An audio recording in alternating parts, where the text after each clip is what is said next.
We've been wanting to do the in-person for a long time. Holy shit. All the way, like literally following you from Carolina to Florida through Tennessee, and now you are on a stop to in Texas. You are serious. Dude, we're out here. Yeah. We're getting after it for sure.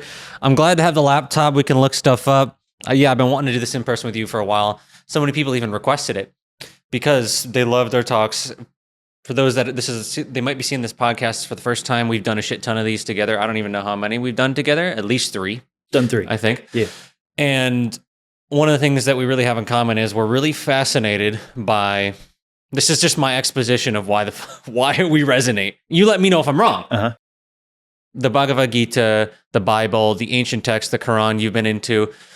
Understanding religion from a reason standpoint, understanding it and not getting too lost in a literal interpretation, but also the symbolism being grounded enough to bring it into practicality so you're not off in the fucking ethers.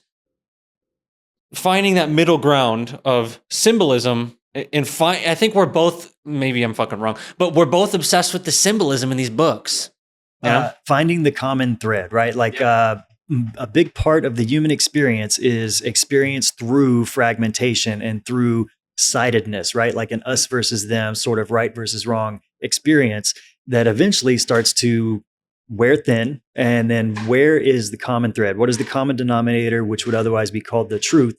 And I feel like that's probably where the alignment is. Like we are not settling for the facade. We really want to know where is the truth that binds all of these things. Especially like you said, if there are so many different things, if we all come from the same source, and even in like Isaiah 47:5, God says, I make the light in the dark, I do good and I do evil, or I create good and I create evil, like the biblical God taking Isaiah 45. Yeah, taking ownership of duality. While you're looking that up, let me double check for you too. But the biblical God taking ownership of duality. So where in there, where do we belong? Isaiah 45:7, yeah. I forgot to connect to the Wi-Fi. Shit. Edit. Okay, here we go. Now we're doing this live. Fuck it, we're doing it live. There it is. Okay. So when you're talking about the Bible, I think one of the first things to talk about is what translation. So, even the topic of translation is a huge fucking thing. That's a huge fucking thing. And I touch on this a lot. So I'm now learning my 5th language, which is Arabic. That one's tricky. But I have a big connection with the concept that communication would be a lot simpler if we all shared a language, right? Like, and even trying to share between languages, there are certain things that exist in one language that do not have an exact replica in another language, because languages are constructs that are trying to fit the infinite nuance of emotion and knowledge down into a coding system that we can all share and agree upon, right? Like if I make this specific noise with my mouth, you know it represents this certain idea.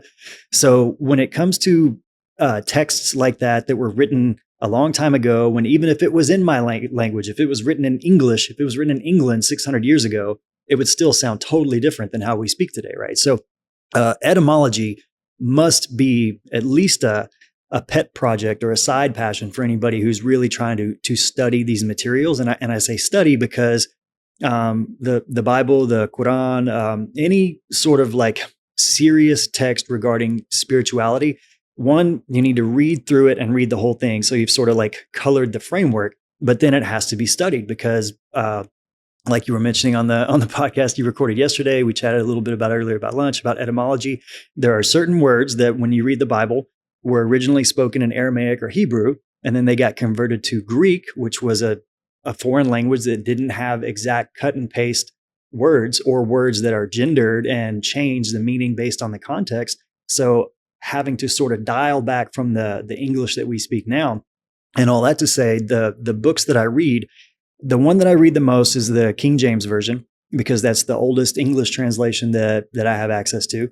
And then there are also times where I will read it in more modern, simplified translations, just so I'm getting like 3 or 4 different looks, while also kind of referencing the etymology of some of the key words from certain verses to try to see where there was what the real thing being spoken about was, and how much of it was a surface level thing that they could say in public, how much of it was them giving like a little wink and a nod to whoever wants to look deeper. And then if you really like to go down rabbit holes, you can look into the gematria of ancient Hebrew, which is where every letter in Hebrew has a numeric value. And there is a lot of numerological coding, symbolism and things like that in the Torah, which is the first 5 books of the Bible, but really all throughout. You heard about the God eternal within the body thing? The God eternal within the body? Yeah. Tell me about it. Well, Greg Braden is big into the DNA of obviously humans and what he calls the God code. And I think he wrote a whole book on it. And the idea is that if you look within the DNA structure and you do the gematria, that's I'm saying that correct, right? Gematria, yeah. Gematria. Uh-huh. If you do it, if you tweak the meaning to fit the number, which is what you're saying, the decoding, you can get the words God eternal within the body in your DNA. Which is fucking wild. What does that mean? Yeah. Does that prove something? I don't know, right? That's what we're doing now. We're continually looking for evidence of this shit. Continually looking for evidence is a big one I want to touch on. On that one also, when you look into the body, there's a enzyme, a protein, I think it's called L-propazine.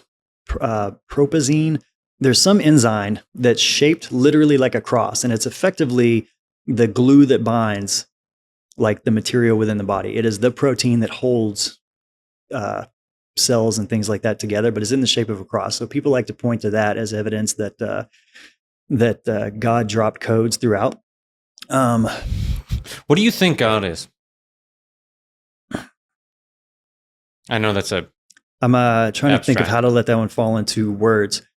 The only way I could say that is that there is an infinite number of gods, because there's only one source God, one ultimate self-aware consciousness creator from which we all came.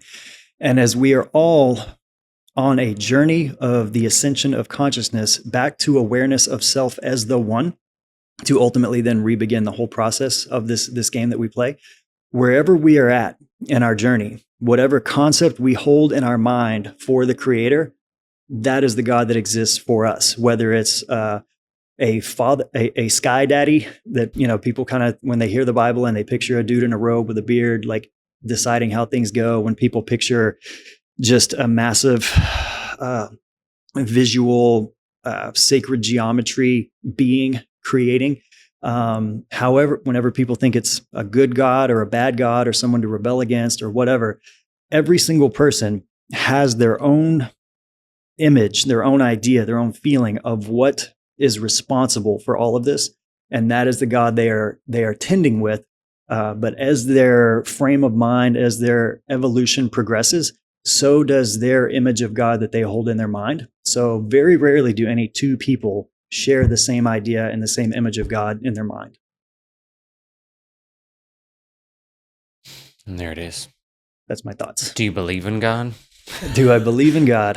The age-old question that Jordan Peterson hates. I'm just curious. Yeah, I would have to copy Carl Jung. I have believed in God. I have been looking for God all my life. And now I know what that really is, because I was brought to that experience of looking through the eyes of eternity on a couple of separate occasions now, to where there is no doubt. So no, you know. Yeah, that's what you're saying. I did believe, now I know, to paraphrase Carl Jung. What does know thyself mean to you? Know thyself is, as everything is an eternal unfolding of the one universal truth, everything is an echo, that the original ripple dropped into the sea of creation, began infinite ripples therefore. Knowing thyself is the process of knowing God, to ultimately become one with God through the process of knowing God through yourself and allowing God to know and experience through you. there becomes an aspect where you start to, as you get closer to the image of God, and that looks more like a reflection as opposed to some faraway being that's waving a magic wand or an angry fist over humanity, it starts to become this immanent personal entity that you are aware you have an intimate relationship with, and it starts to look a lot more like a mirror. So from that aspect, God as just the consciousness that did sort of bring into reality everything that we are experiencing and collectively co-creating together. But God sends in the most subliminal, silent, psychic ways, the most subtle cues and synchronicities and urges in your heart and your gut that are asking and compelling you to do certain things or to want certain things or to move in a certain way. And at every time, it seems like there's always a choice of how best to choose your energy or your actions or your thoughts next.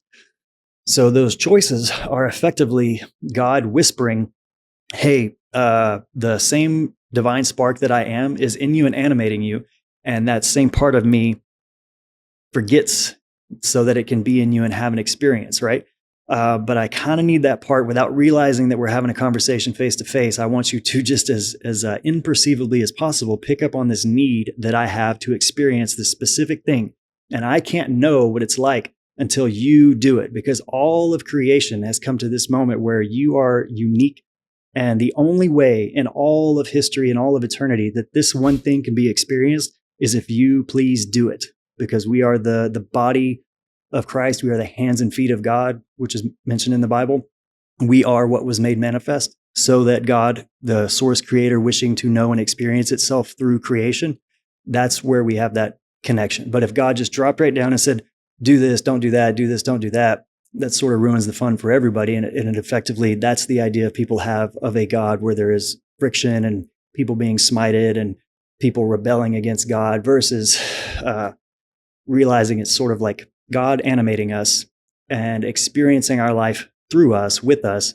So there's both happening. And that's effectively what the story of Christ is. It's that middle point where God stops being this far away thing and we stop being these animals running around confused and lustful or angry or whatever. And we start to move more into oneness with divinity, where it's hard to tell the difference between which part is man and which part is divine. They have become so merged that God's will and your will are the same thing.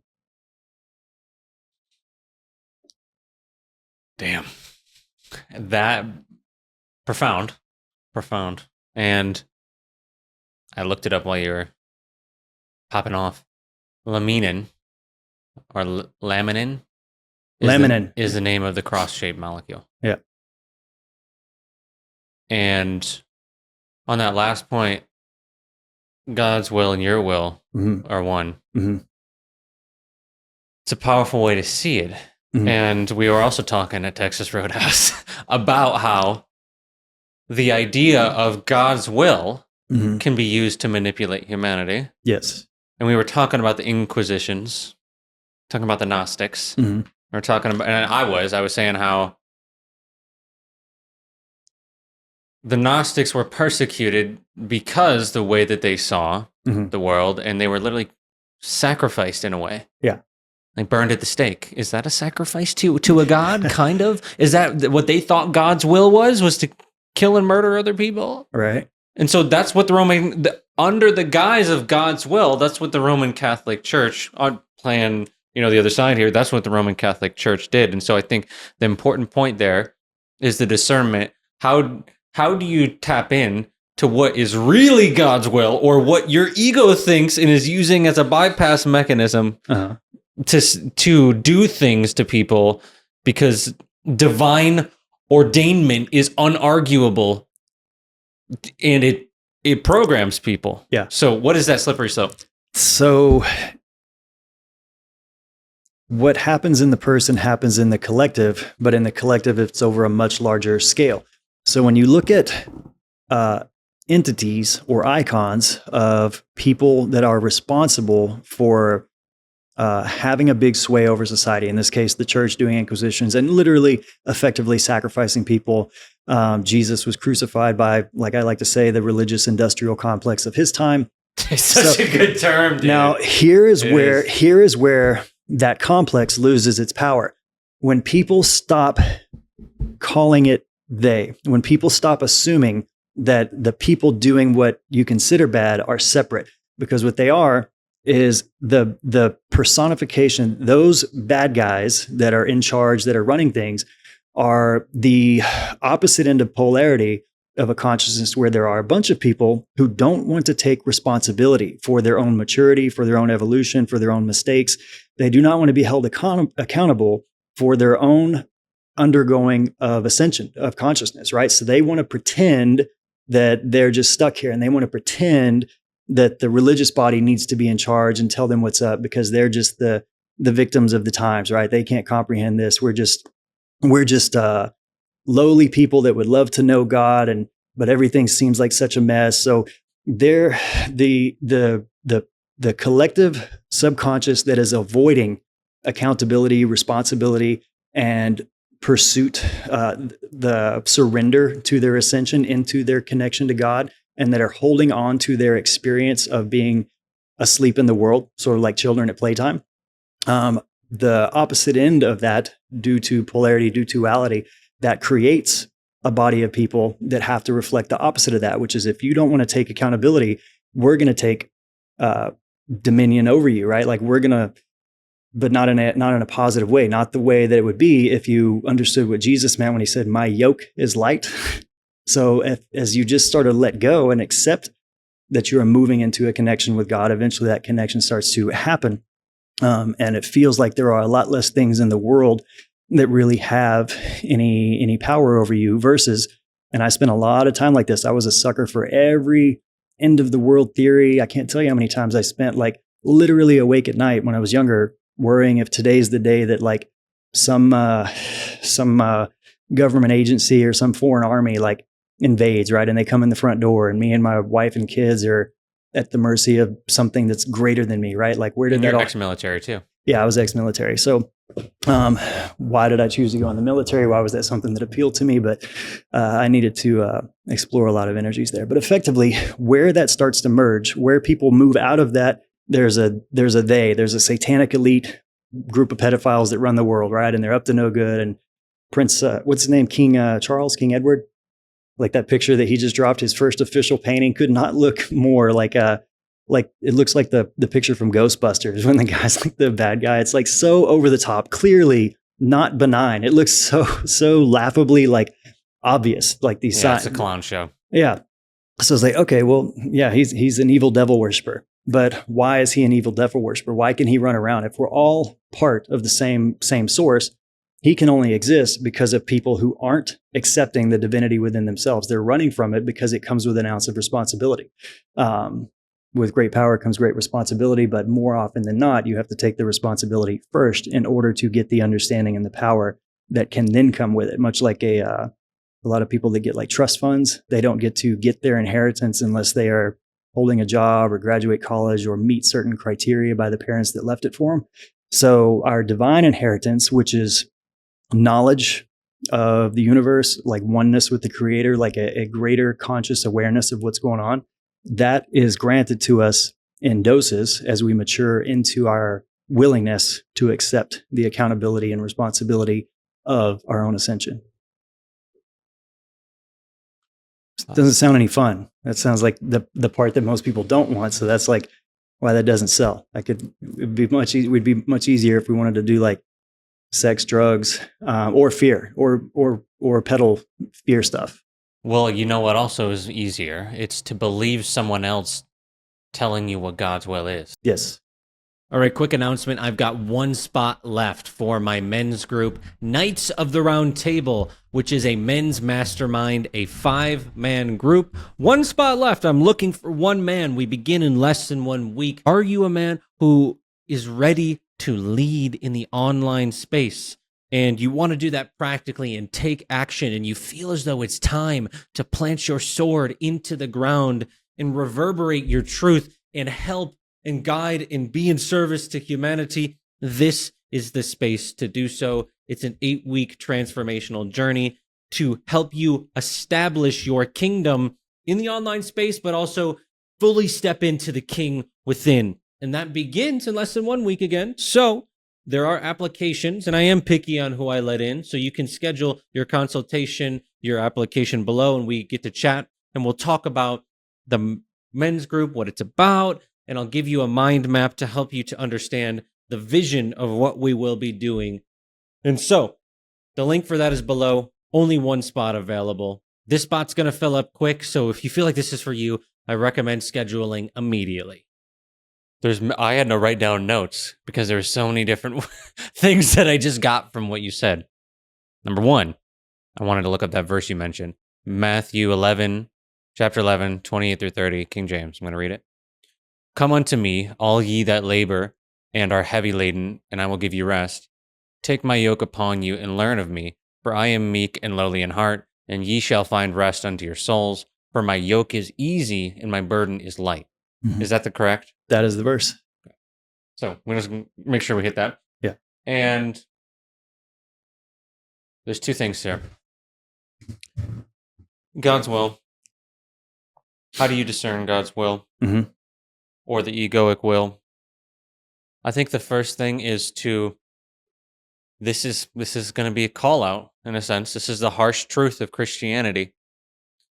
It does not promote the idea of having a direct experience of the divine intelligence or the universal intelligence, God, consciousness. And if you say, why did the Inquisitions happen? It's because of the model that someone has contact with that God. Mm-hmm. We're not going to really tell you how to get in contact with it. Yep. We're going to give you original sin. We're going to make you feel bad. Yep. We're going to take out the parts about meditation, or we're going to, we're not going to focus on that at minimum. I mean, depends. There's arguments on how much that is, the translations and all that. But the point being is that if you're and God's will are one, you're having a direct experience of God. It's not, and that's something that is universal, and that's something that can be explored throughout many traditions. Uh-huh. But it's something that you can feel in that person and know the person by their works, by what they do, not by what they say. And that's the problem, is that if we look at Christianity and the Inquisitions of the past and the history of the Abrahamic faiths, how many people were slaughtered? We'll know them by what they do. Whew! Are they following Jesus' words? Are they loving their neighbor like themselves? I don't know. And so that's a point. Another point. You said devil. Mm-hmm.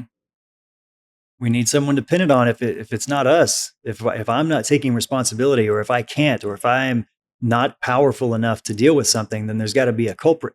And it can't be God, because we've reserved that name for the all being God's good all the time, even though in Isaiah 40:45 it says, I make good and I make evil. I, God, your Lord God. But we need a God that's all good. So when everything good happens, praise God. If something bad happens, we got to have a devil. Versus, why don't I just hold within myself, not to gaslight myself, not to victimize myself, or not to self-martyr, but the concept of a devil starts to become a lot less powerful or a lot less persuasive once you can accept that all of creation came from the same source creator, and it's all part of a divine plan. And all the devil ever does is offer a point of view that serves your immediate needs best, usually serves the body best. Primitive desires. And also, it's important when you say best. What's from what perspective is best? From the perspective of your time on Earth, right? Like in your body, in the experience of Nick, or in the experience of Cleburn, the devil is that voice that wants me to make the decision that are the best decisions within the confines of my life only. And that's an important point right there. Yeah. Within your life only. Yes. Only you thinking about service to self. Mm-hmm. That's the point, because someone could interpret that like, make the best decisions. What do you fucking mean? Yeah. So to get clear on that. So there are certain times where best decisions for me are what need to make, right? There are certain times where, of course, I need to set good boundaries with certain people. I need to respect myself enough way to have certain disciplines and certain graces for myself, how I interact with people. That's not necessarily best or good, but there are some times where what's about to happen, or what is happening in my life, could be made easier if I would make certain compromises, or if I would make certain persuasions, or if I would become slightly manipulative, right? Or if I would say, okay, well, all I have to do is this one thing that I don't feel good about, but it will let me do these other good things. So the ends justify the means. So I'll compromise. And Anakin. Anakin, it like Yoda was, it's so wise, right? Like the lines of Yoda, it's so simple and we breeze right past it sometimes because it's in a movie, but he did not get that. He didn't just make that knowledge up. I mean, that's like millennia old base wisdom that he carefully wove into a terrific script. But yeah. So for me, I don't see it as the devil gives the best decision. I think that the devil energy, which it's very interesting to look into the history of that, and you have to if you're studying the Bible on a deep level, a symbolic level, but also like what is the truth. Right. Now, to me, it's that gives you. To me, there's a primitive mind and the higher mind. The higher mind is based on compassion and service to others and a connection to all. Mm-hmm. And then there's the surface to self part.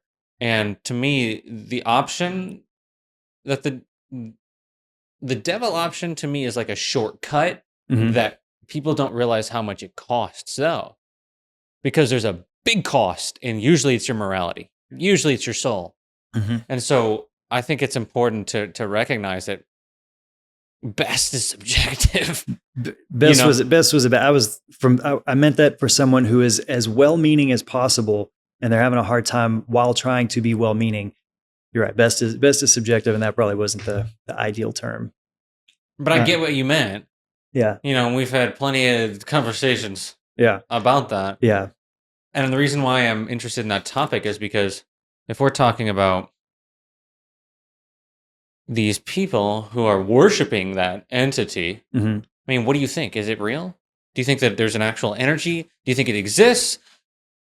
I'm curious. Anything that we're talking about to at least a quantum physics level is real because we're talking about it, because our minds have given a picture to it, and because millions of people are talking about it. It is a shared collective idea that there must be some power at play behind the scenes that dictates the world. And if you line that up with how the Bible tells the story, that is one layer of the conspiracy theory level of evolution that can occupy a lot of your time, because it does seem to line up with what the surface level version of the Bible is saying.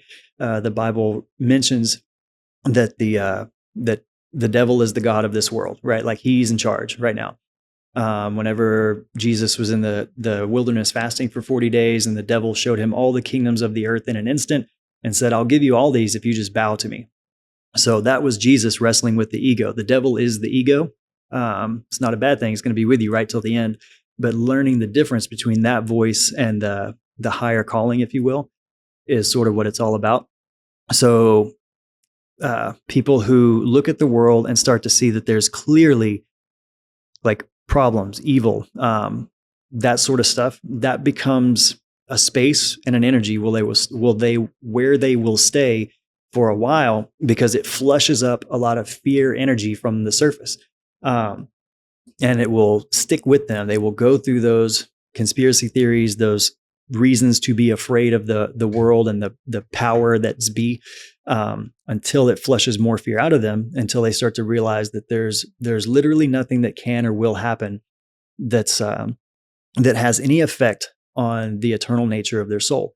All of that happens inside of you. That happens strictly inside of you and between you and God, regardless of how positive or negative, how successful or not your world looks in an exterior aspect.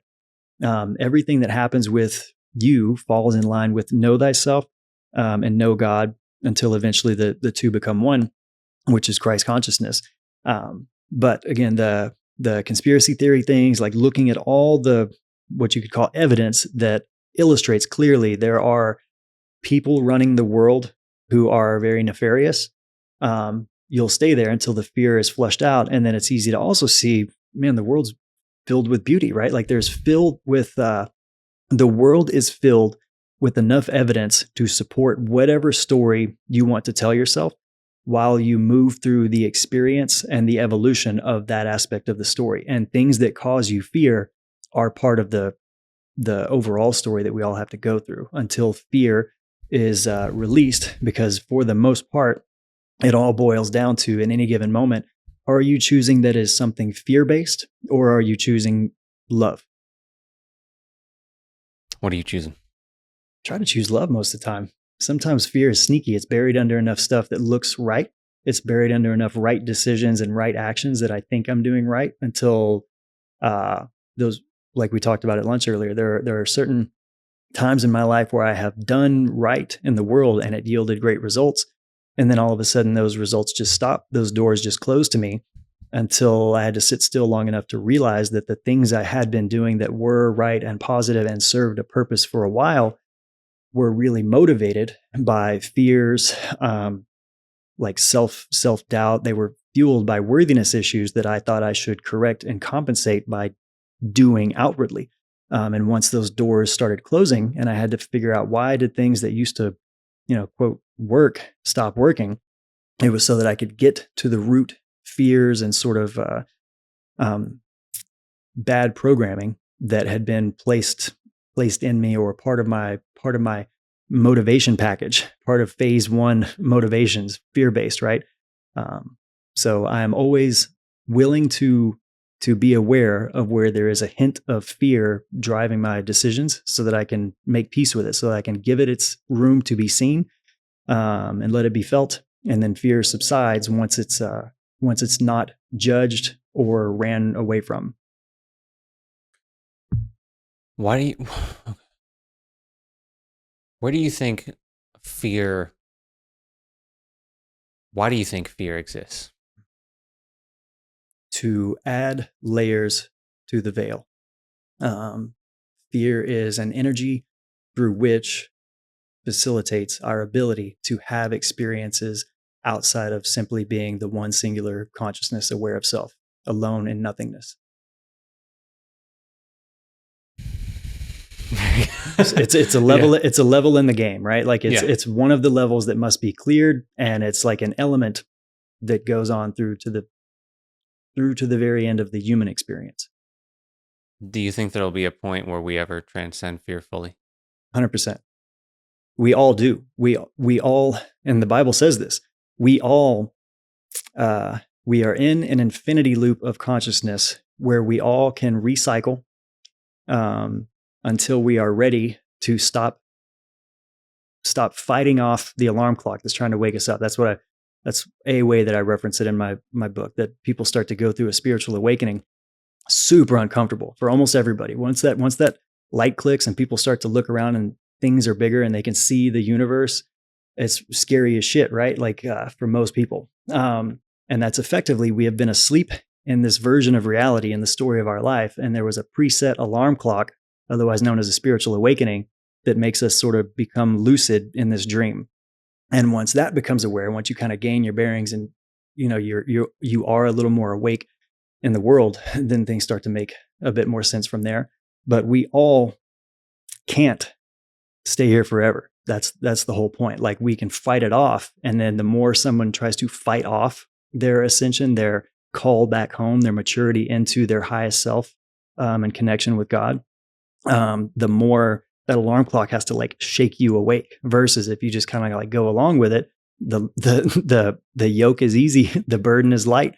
The messages you need to receive can be as simple as, like, you spot a synchronicity 2 or 3 times throughout the day. You have one friend over here that sends you a message that says a word that means something to you, and another friend says the same thing. That's like, it just catches your attention in such a way where the universe just winked at you, and it's saying something that only you perceive. It may not even make sense in a logical, spoken way, but you perceive that you haven't gone mad. You're not all alone here, but there is a very intricate working to all things that is looking at you, and you are now looking at it. From that point on, you don't have to be afraid or get your ass beat so bad by life and by the universe to get your attention.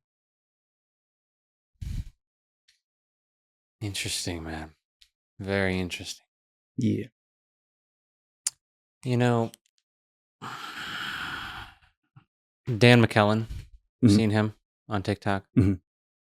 Interesting guy.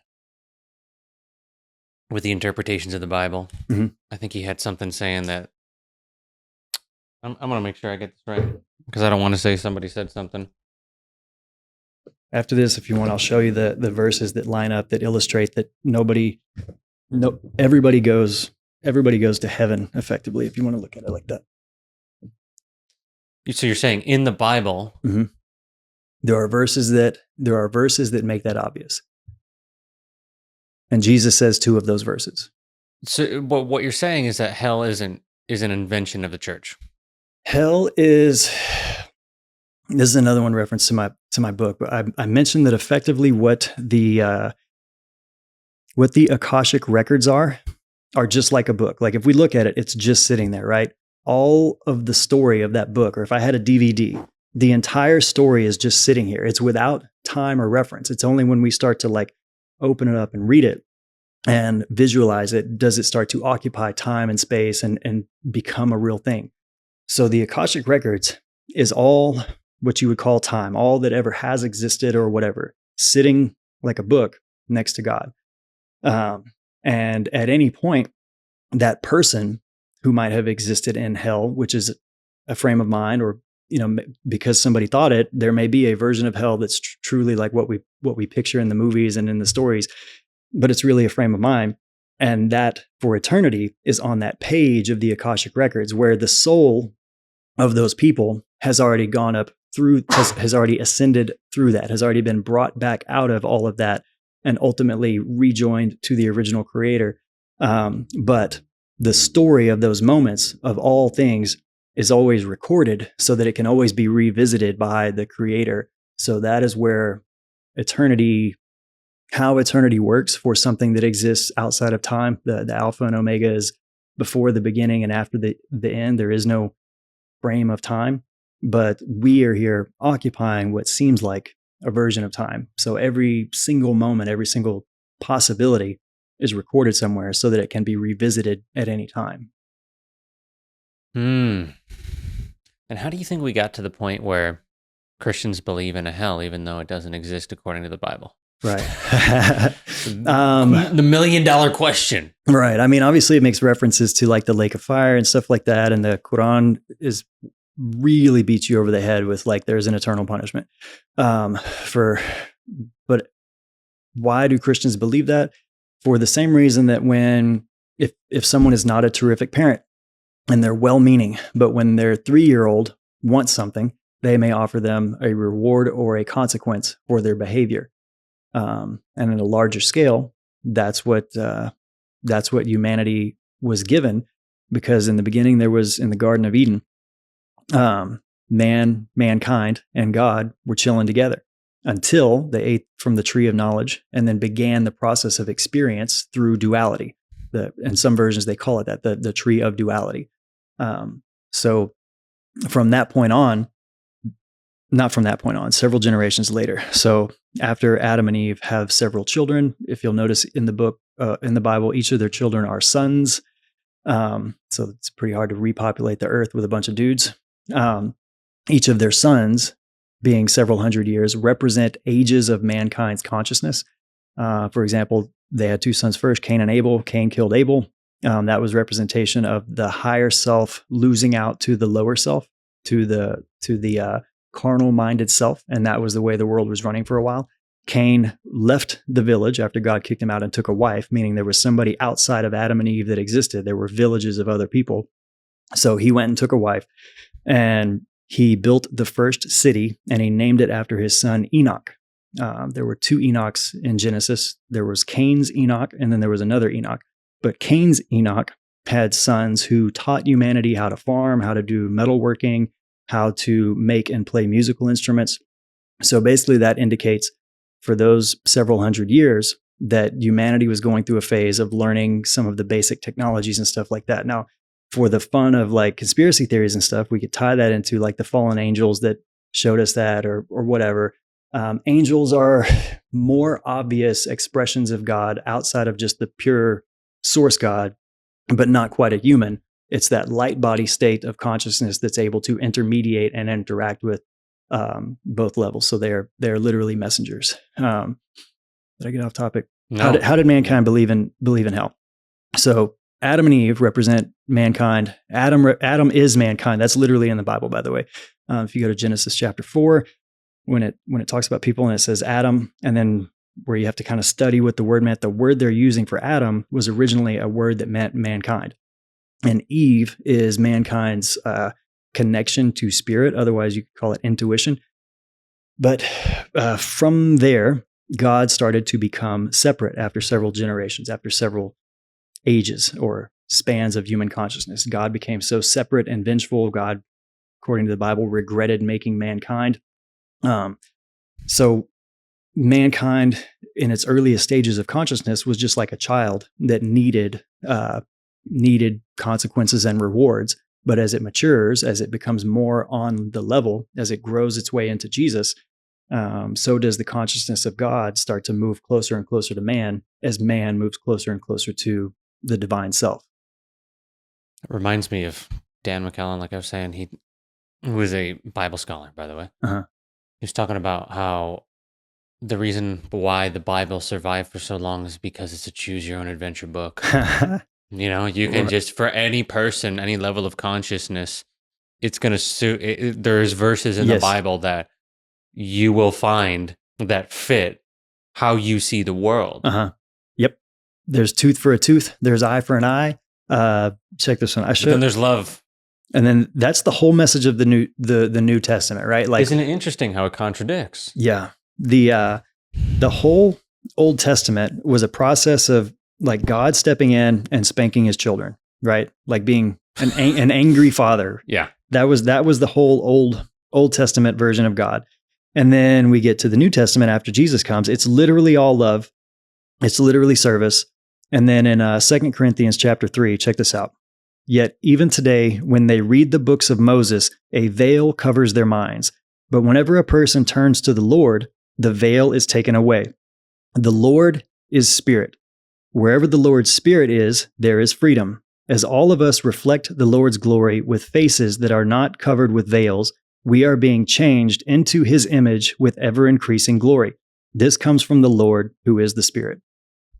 And Jesus also said, God is a spirit, so to worship God, you must worship him in spirit and in truth. So he wasn't saying, and everybody he healed, people that you could say he saved or whatever. He didn't say, okay, well, first I'm going to need you to come to my church and get baptized. I'm going to need you to stand in front of the congregation and profess my name in front of everybody. Which I've done. Was that like a parent prompted, or was that you along your own self-motivated search? I've done it multiple times. Didn't feel shit any of the times, even when I was in college and just went by myself. Yeah. I just want to feel something. Yeah. It's not like there's nothing wrong with it, right? But that's sort of like the message of Jesus, which is the connection with God it's spirit and it's truth, and it's very personal. He, contrary to the church, he did not add any steps or any layers or barriers between you and God. He brought it immediately imminent, which was the opposite of what the church had. The church held up those layers that the sleeping aspect of the subconscious, the collective subconscious, wanted. They wanted to believe there were layers between them and God, because once you start to accept you are connected to God, you will behave differently. You will see things differently, and you will start to not allow yourself to continue to indulge in shit that you deep down know you shouldn't. But you'll keep doing it anyways if there's an angry dad who you hate is the one that told you not to do it. Well, fuck that guy. He's such a dick. He burned down all these cool towns and stuff. You know what I mean? Like, I'm not gonna listen to that jerk. There's got to be a better way. But the truth is, that is the best way. There's no need to contend with it or fight with it. Like, remove all the layers. But for people who are like, you are on your path, obviously. So you're moving in a sincere way, which is why you sought out all the things you seek out, right? But that's what I'm saying. Jesus didn't add layers. He didn't add expectations or criteria. It was always very simple. But the church created a lot of mechanisms through which a lot of hoops people had to jump through to assign their power and their authority over to someone else telling them what to do. And to maintain control. Mm-hmm. And to maintain control. Because... And rack up the dough. I was going to literally say that was the next thing I was going to say. It's also about that money, isn't it? Yep. That was the one time Jesus like raged out in the temple because of the money changers. So imagine like walking into a temple of God, a place where people are supposed to like there should be like sound healing going on, right? Like music and frequency was a big thing. There should be reverence. There should be spaces to sit in prayer and meditation. But instead, they walked into the temple and there were people trying to buy and sell and convert money. And they were kind of crooks about it, right? Like there was an interest exchange. There were uneven scales, stuff like that. There was the selling of what we would call narcotics.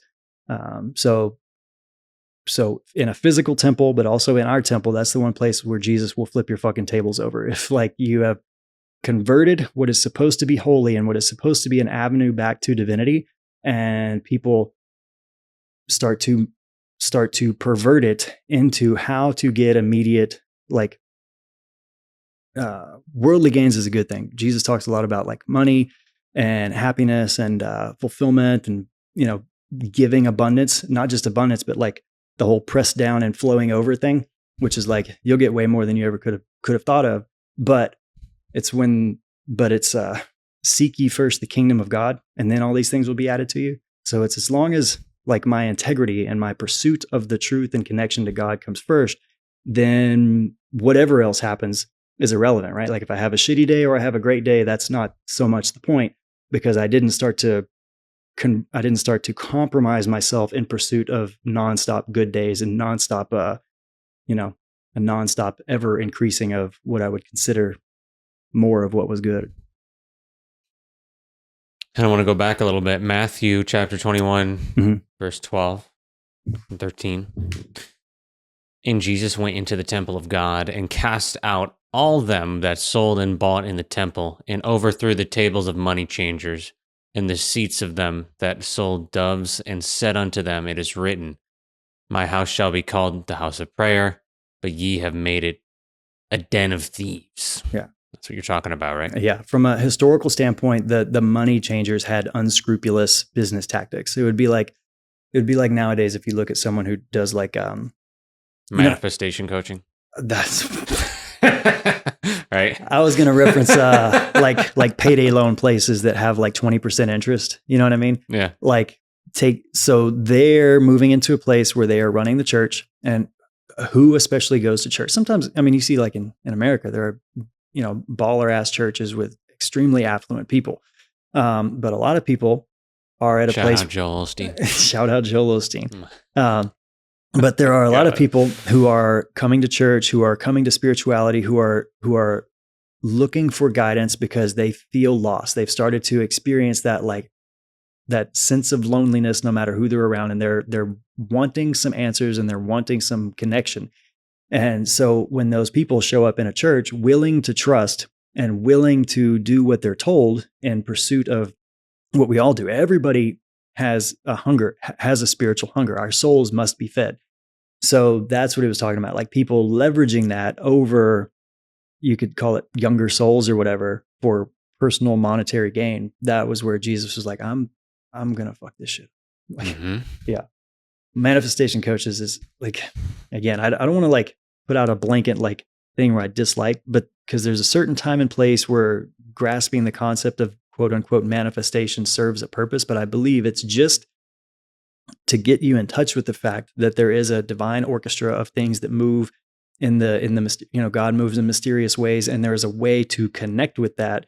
But you can't control it. Like it's not going to go on long enough for someone to truly develop a God complex and get away with it, right? Because I haven't seen anybody jump up off the ground and fly across the sky, right? Which would be an inevitable like evolution of that process if people could truly not have limits. So manifesting is useful to a point, but because most people are still, people first waking up are looking at their human experience, needs, wants, and desires. They need, want, and desire things that look like it would go better with money. Even the Bible says money answers to all things. There's nothing in your world that isn't affected by how much money you have or don't have. And that seems like a first place to start. So a lot of manifestation coaches know that that's just a thing there's a market for. They know people will pay for that. So they're peddling it without, maybe they're well-meaning, but they're not knowledgeable, or maybe they're just straight up not even paying attention. And they're just like, fuck, this is great. All these people will pay me all this money if I'll just tell them what sounds good and what they want to hear. Wow. Yeah. Manifestation is an interesting topic. I think there are verses in the Bible that you can equate to manifestation, planting seeds, reaping what you sow, these type of things. You can also say that's karma, kind of. Yeah. I think karma and manifestation are very similar. People don't make that connection a lot of the time. It's not to say that manifestation isn't real. It's to say that it's one of the most corrupt industries where there's the amount of corrupt people that are taking advantage of others by having daddy's money and being like, you can manifest what I did. That's the problem, is that there's a few people that just came to my mind when you said that. And that's what I'm fucking talking about. The ones it's already there, you know. Yeah. It's not, again, it's like you can talk about how powerful something is, just like there's grifters in fucking mega churches. Yeah.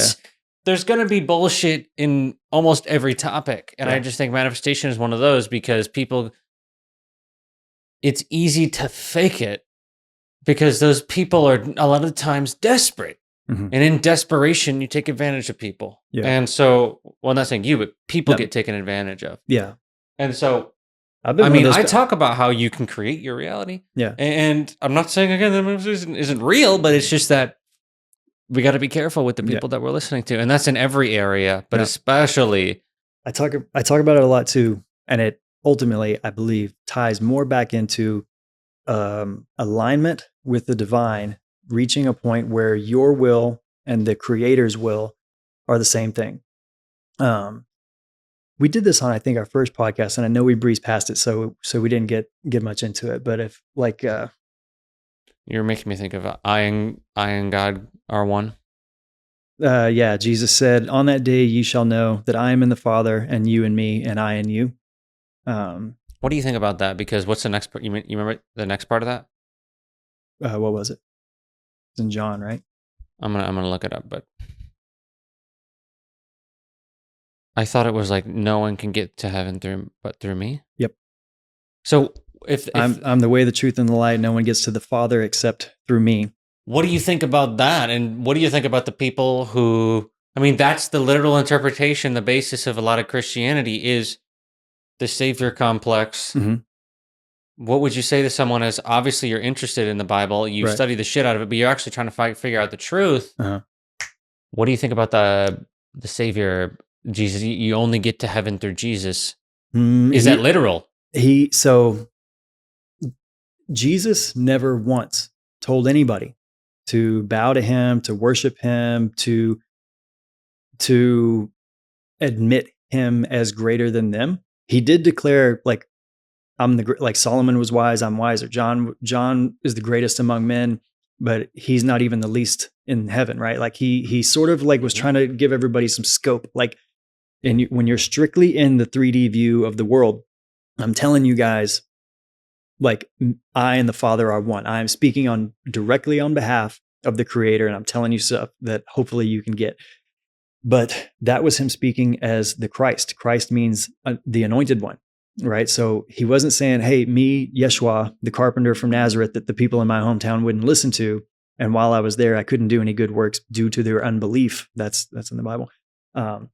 So when he said, I am the way, I, Jesus, am the way, the Christ, right? So nobody gets to the Father except through this way, this sort of connection, which is why there were so many references to God being spirit, to the Holy Spirit being the comforter and the interceder that will bring all knowledge to your remembrance, that wherever people are gathered in his name, he'll be there.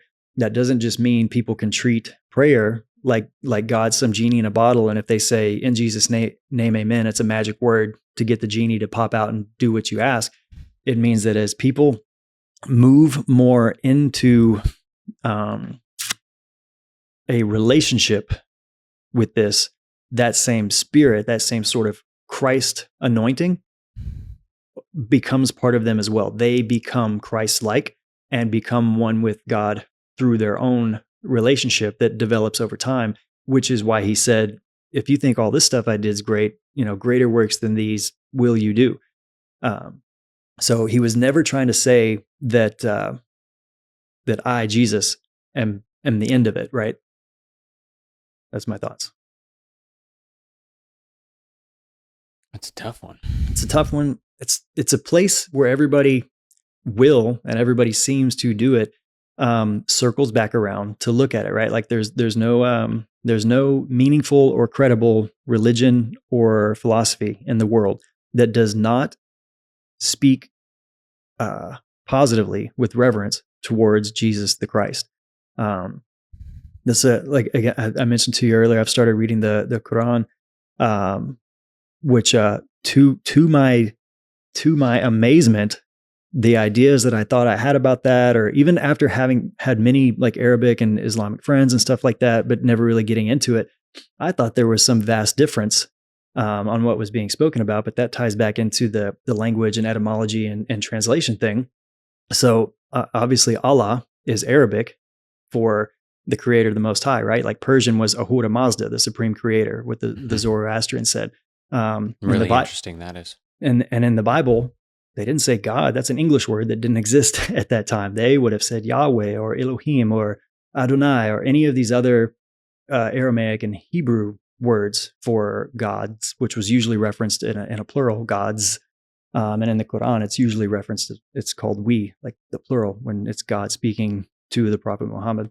But anyways, the whole Quran is literally following up the stories of the Torah and the Bible. It's literally speaking about Abraham and Isaac and Joseph and Adam and Mary and Jesus, and Jesus is the most mentioned prophet in the Quran, and all of it is with deep reverence. Or like Muslims love Jesus, right?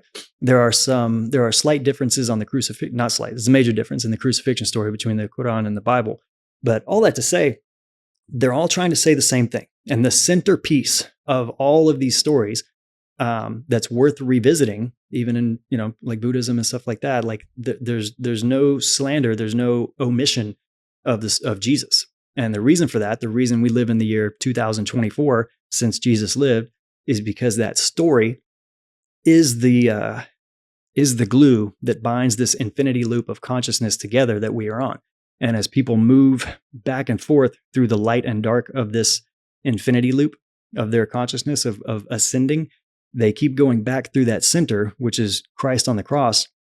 And every time they go past it, it catches their attention in a different way, until eventually you are the person on the cross looking out, knowing exactly why Jesus was there rather than evading that, why he chose to say, forgive them, and what it meant when he said it's accomplished and let his spirit go. And then it said the earth shook and the temple veil split from top to bottom, what all of that means. And then from there, that's what the symbol on my book means. So it's a horizontal line, which represents like base consciousness. And that infinity loop is kind of where you're trapped until that bell really clicks. And then you're on the vertical line upwards, ascending upwards through base consciousness. Okay, real quick, I just want to let you know that this podcast right here is on a mission. We are on a mission to figure out what the truth is of this reality, no matter what system it goes against. And this podcast is what I would call the anti-podcast, meaning that it doesn't have all the fancy equipment and all that. It's literally just me and my camera. And so if you want to support this mission, I'm putting everything I got into this podcast because I believe that with authentic long form conversations that are real, not super curated, there's no script. This is when we get true connection. And that's what I'm trying to do. Bring these different traditions together so that we can see the truth in all of the different traditions and connect to each other. And if you want to support that mission, check below. There's many different ways that you can support the podcast. If you want to donate to the podcast, it goes directly right back in to gas money to get me to the hotels, to go to the places where I can speak to these people, wherever they are in the world. And that is my mission. That is what I'm dedicated to here on The Human Game. And thank you so much to everyone that has supported this mission here on the podcast. I'm doing everything I can to make it happen on my end. So thank you. And if you wish to support it, check below. You want to hear something about Yogananda? Tell me. Here's a quote. This is a quote by Yogananda, Paramahansa Yogananda, known as the father of yoga in the West. Mm-hmm. It's about spirit. What is the true nature of spirit? This triune division of spirit into knower, knowing, and known was accomplished by the law of relativity, or cosmic delusion, or Maya. Spirit, being one and indivisible, had to imagine and will itself to be many. Expressed another way, Spirit divided itself into God as the Father, the cosmic consciousness or, quote, knower, the remaining beyond all creation. And then number 2, into God as the Son, or the Christ consciousness or cosmic intelligent subjective, important part, knowing power in creation. And into number 3, God as the Holy Ghost, the cosmic intelligent objective creation itself, or the thing known. Mm-hmm. Manifesting in creation, Spirit divided itself into subject and object, the knower and the known. What is the difference between Spirit as subject and object? Spirit as God in the aspect of Christ consciousness manifests subjectively in creation as the power of perception of thoughts and feelings, and Spirit as God, or the cosmic intelligent vibration, manifests objectively to produce the universe. And it says everything is one. But when that one infinite Spirit differentiates itself into many, it has many forms and many names. But Spirit, the great one reality, cannot be named. Cannot be named. It exists beyond names. Moses said to God, "What's your name?" "I am that I am." Right? Yahweh. So, like, I existed way outside of the language that we made up here. So, for people who get burnt out on life, or they've hit that point where they're like, "What the fuck? I'm so sick of being stuck here." Right? Like, it's ghetto here. Take me home. If you want to see a funny one, have you ever looked up what's the world record for the longest living person? No, but I can. It'll be fun. This will be a fun one. It's the living record. I got to actually, before we like I'll get look it too up while you yeah, don't let me not mention the Bible verses that explain that we all ascend back into oneness with the Creator, otherwise called heaven. None of us go to hell for eternity. I'm going to lay those Bible verses out.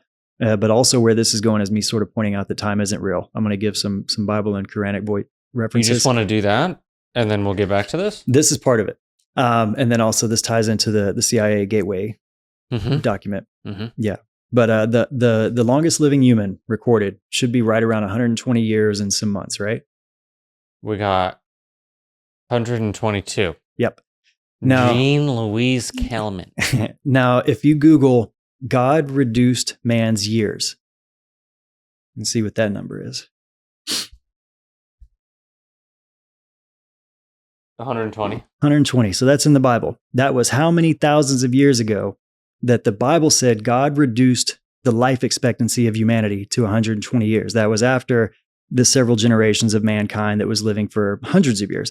So for the people that are like, it is fucking ghetto here. I'm so sick of being a human on earth and paying bills. And why do we have a fucking tax system and a credit score? What the fuck? Right? Like, if that doesn't make sense, just know that the Creator God that invented a system through which to experience infinity in any number of ways, but knew that it was effectively giving itself amnesia and forgetting to a certain degree so that it could experience being a human.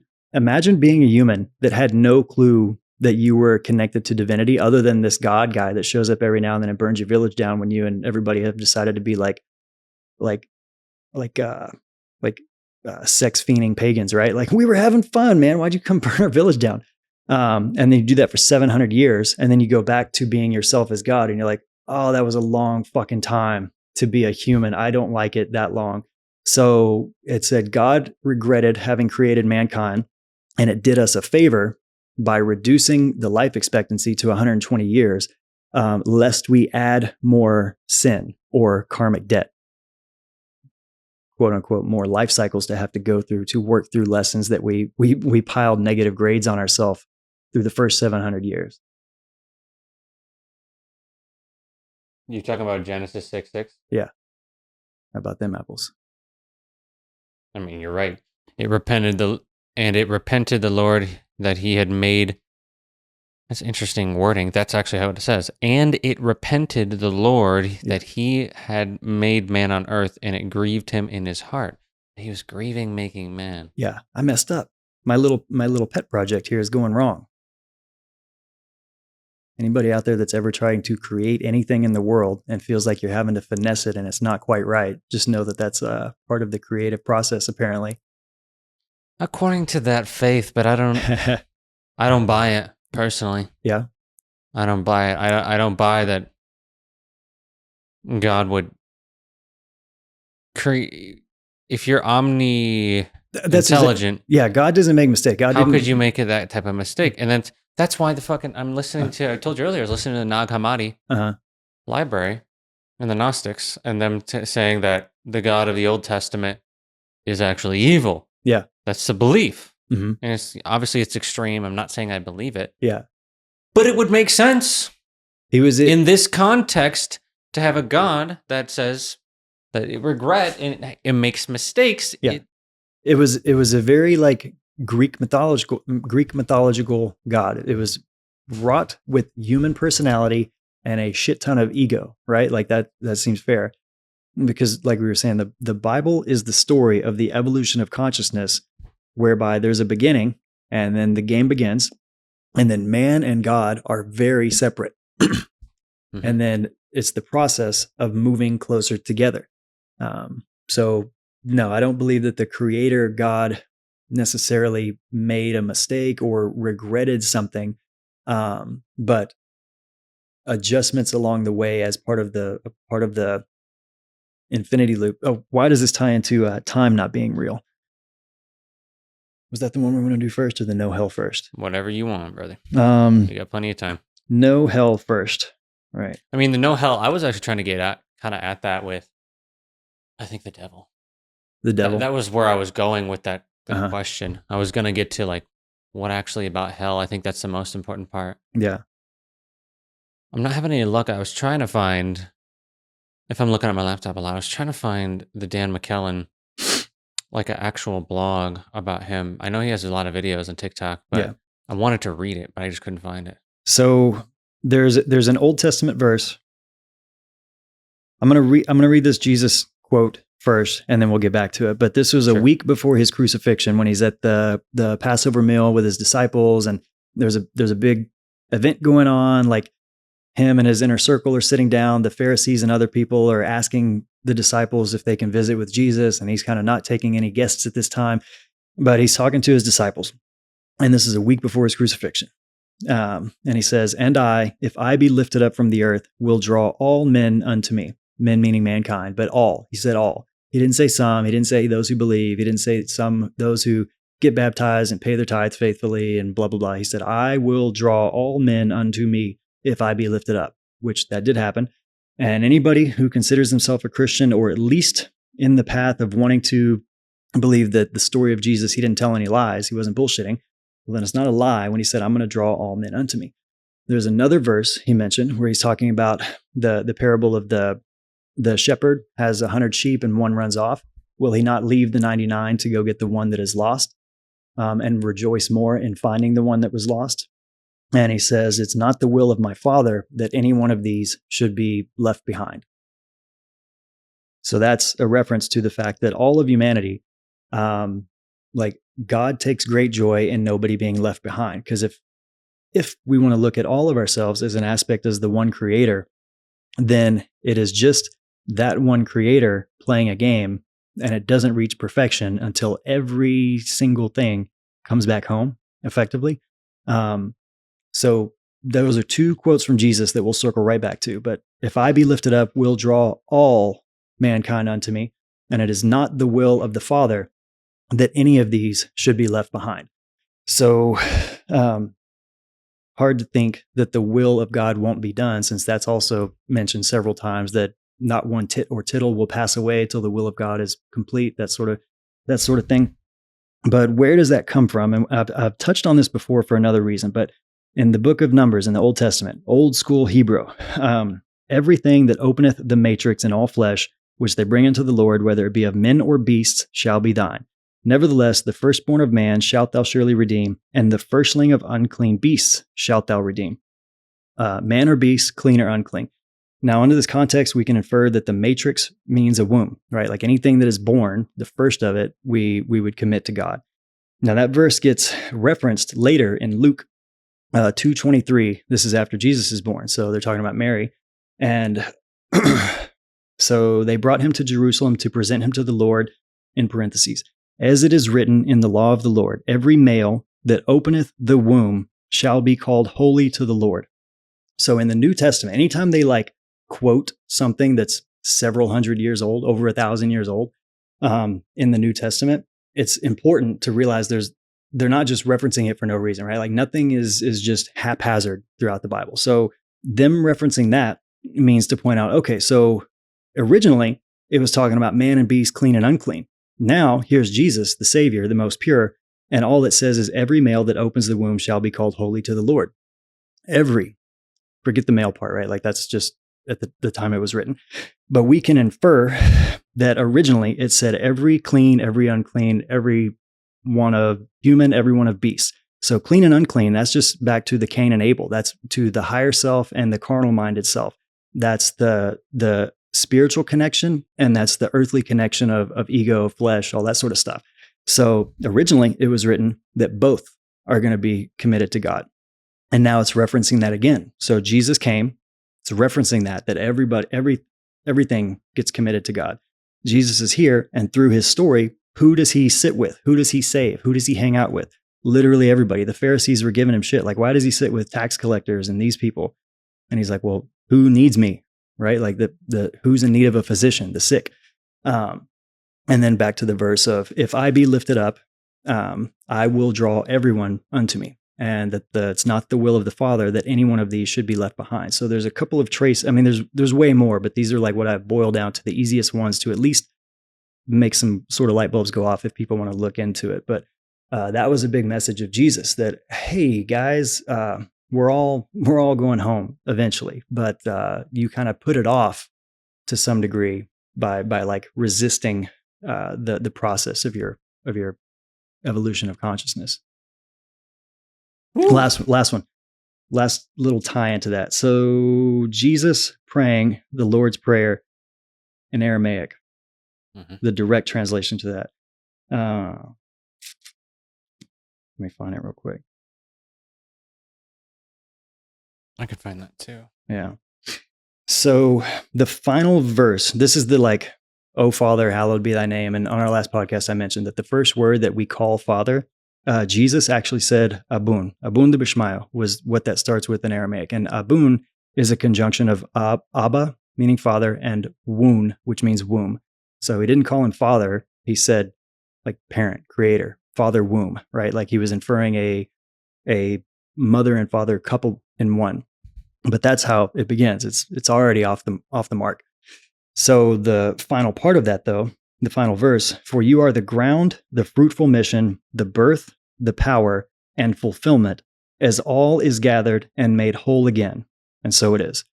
So the Lord's Prayer, when they were asked, when Jesus was saying, pray like this, that was part of it, that the end game is everything comes back together in oneness eventually. Got to kill that guy. He's messing up our business model around here. Yeah, speaking of business models. Well, actually, we'll save this question. We'll go there in a second, but I want to finish. Okay. The next part of that, you wanted to get into declassified. Oh yeah. So time not being real. So this is another one. There are a couple of like ancient verses in a number of places, right? Like we started with the CIA declassified gateway experiment. So that was done in 1983. It was declassified, I think, in 2012. And then recently, thanks to like it being the internet area and social media, it's now become more prominently known. You can literally go on the CIA website.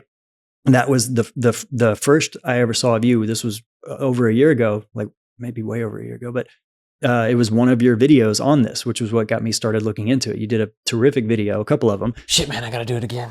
I gotta do more. I was going to do the whole thing. I just never fucking did it. I endorse that idea. Yeah. I have a problem with not wanting to repeat myself because I don't want to feel like I'm like, I don't know. I want to feel like I'm bringing something new or valuable, but so much stuff needs to be repeated. And that is such a like important document for people to like, I think bridge their way out of the conspiracy theory mindset, because sure, they're all true. They're all true, right? Like the the world is up to no good.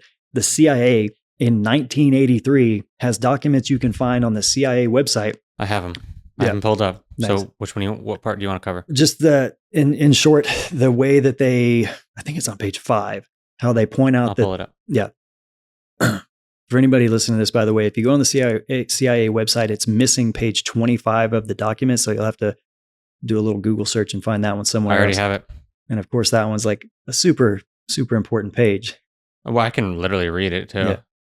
On page 5, I think it's there's like a little diagram in the middle. And then the paragraph right after that is like the one where they are pointing out that they can confirm that not only do we live in effectively a hologram, but that everything that exists in the entirety of all also fits down into the smallest conceivable space within the hologram.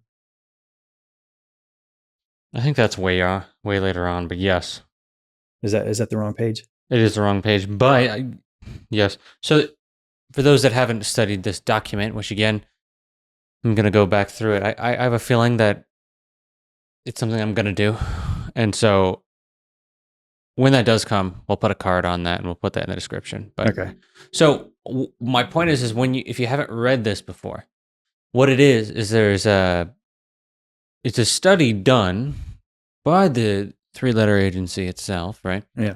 It is going into its own assessment of the gateway process. So this is the documentation. I want to be clear on this because a lot of people fuck this up. It's them documenting how the gateway process works. Mm-hmm. All right? It's not necessarily the CIA saying, this is what reality is. Okay. It's them saying, this is their model. Okay. I think it's an important distinction because I want to get as close to truth as possible. And that's one thing I noticed is people try to sensationalize it. Mm-hmm. Now, when you read this document, you're looking at different bullet points. For example, I'm looking at bullet point 13, the part encodes the whole. Then there's this is the one I think you're getting at, part 14, the consciousness matrix. Mm-hmm. And so the part encodes the whole was part of what I was skimming right past it. I'm going to zip it while you do this because you're like right on the money with your delivery of this, but that was part of it. A consciousness matrix, the part encodes the whole, which anyways. I've covered that, that's the holographic model. Yeah. We can cover that again. I think it's one of the most underrated models of the universe. Yeah. But I want to jump to consciousness matrix. I'm just going to read this. It's going to be a little bit dense, but I think it's important. That's why we're here, to go long form, right? So, yeah, number 14, the consciousness matrix. The universe is composed of interacting energy fields, some at rest and some in motion. It is, in and of itself, one gigantic hologram of unbelievable complexity. According to the theories of Carl Pribram, a neuroscientist at Stanford University, and David Bohm, a physicist at the University of London, the human mind is also a hologram which attunes itself to the universal hologram by the medium of energy exchange, thereby deducing meaning and achieving the state which we call consciousness. With the respect to states of expanded or altered consciousness, such as the gateway uses, the process operates in the following way. As energy passes through various aspects of the universal hologram, it is perceived by the electrostatic fields which comprise the human mind. The holographic images being conveyed are projected upon those electrostatic fields of the mind and are perceived or understood to the extent that the electrostatic field is operating at a frequency and amplitude that here's the key, can harmonize with and therefore read the energy carrier wave pattern passing through it. Changes in the frequency and amplitude of the electrostatic field which comprise the human mind determines the configuration and hence the character of the holographic energy matrix, which the mind projects it to intercept meaning directly from the holographic transmissions of the universe. Mm-hmm. And here's the last part. Then, to make sense of what the holographic image is saying to it, the mind proceeds to compare the image just received with itself. Specifically, it does this by comparing the image received with that part of its own hologram which constitutes memory. By registering differences in geometric form and in energy frequency. The consciousness perceives, see Exhibit 2, as psychologist Keith Floyd puts it, contrary to what everyone knows is so, it may not be the brain that produces consciousness, but rather consciousness that creates the appearance of the brain. And I don't even think that was what you were talking about, but it was still interesting. That was, a phenomenal summary of that. That was badass. Yeah, that's an interesting one. I think you were getting it. It's actually way further down. They talk about the absolute and infinity. Mm-hmm. I thought that if I had to pick one of the most important things that I took away from the document itself, it would be that they have this diagram of and I need to start screen recording. I can just put this on the screen. But there is the paradox of, they call it clicked out and clicked in. Clicked out means the portion of oscillating energy which is traversing intermediate dimensions. And that's on the top side. And that's above 10 to the negative 33 centimeters. And then they have the portion of oscillating energy patterns in time space, which is what we experience. And then so it's the Planck distance on both sides of the absolute and infinity. And when I say both sides, we're talking about a wave. So this is really going to be really hard to understand if you're listening. I'm going to try and visualize it, right? If you think of a wave, what we're saying is that there's an up and down on the wave. And when you get to the down and the up, you're clicking in and out. And the clicked out bottom portion is also an intermediate dimension. And so they say that what's happening is that you're clicking in and out so fast. And also interesting side note, what are we doing here? We're talking about things that are similar. Yogananda, fuck, did I close it? No, I didn't. Yogananda is talking about cycles per second. And that being part of how this shit works. It's in here somewhere. It's so complex. But there's something to. Yeah, let's see where it is. Oh, there's another part of Yogananda talking about Satchitananda. That's a whole different thing. Anyways, can't find it. The point is, the classified part about the absolute being paradoxically unity, being absolute stillness, but actually paradoxically absolute speed, infinite speed. But if it's infinite speed, it's still there's exactly. Yeah, that's what I'm saying. That really, I'm like, okay. So the absolute, what is pure consciousness? It's where you look at it. It's where your point of reference is at determining if it's moving or still, right? Or if it all exists all at once. That's what I was kind of referencing, the Akashic record, right? It all exists right now. I don't want to sound like I'm ripping off Bashar too much when I say this. Dude, Akashic record has always been an interesting fucking one to me. I'm not sure about it. It's another one of those terms that is it can be made sensational because it sounds mysterious. And a lot of times that's like an earlier phase of the connection to the divine, which is beginning to enjoy and to play with the mystery rather than ignore it, rather than to be afraid of it, but to start to play with the mystery. And then there are ways to extend the sensation of being in a mystery because, think of like a movie like Fight Club or something, right? Where there's like a major plot twist, but once you get to the end, you're like, oh, okay, I get it. So when you watch the movie again, you're like, I know what's happening this whole time. He's Tyler Durden. It's just his imagination. Right? You're not going to get that big, oh shit moment the first time you saw it. So if you are living for that, oh shit, it was, I didn't even see it coming. Like a lot of people really love that sensation that, oh shit, I did not see this coming. But at some point, you have to be willing to let that fade away. There will come a point where you're so familiar with the divine truth, seeing through the veil more fully whenever you're done playing with the mystery and extending your connection to the knowledge of God, the wisdom of God, whatever you want to call it. But it is fun when you're no longer afraid of God, you're no longer angry at God, but you're viewing it as though there is this divine entity that runs things and it orchestrates all this mystery. And you're playing with it. You're enjoying the surprises. You're enjoying the ways in which you can manifest, right? Like I had a vision board and I wrote this out, and 6 months later it came true, and it was so awesome.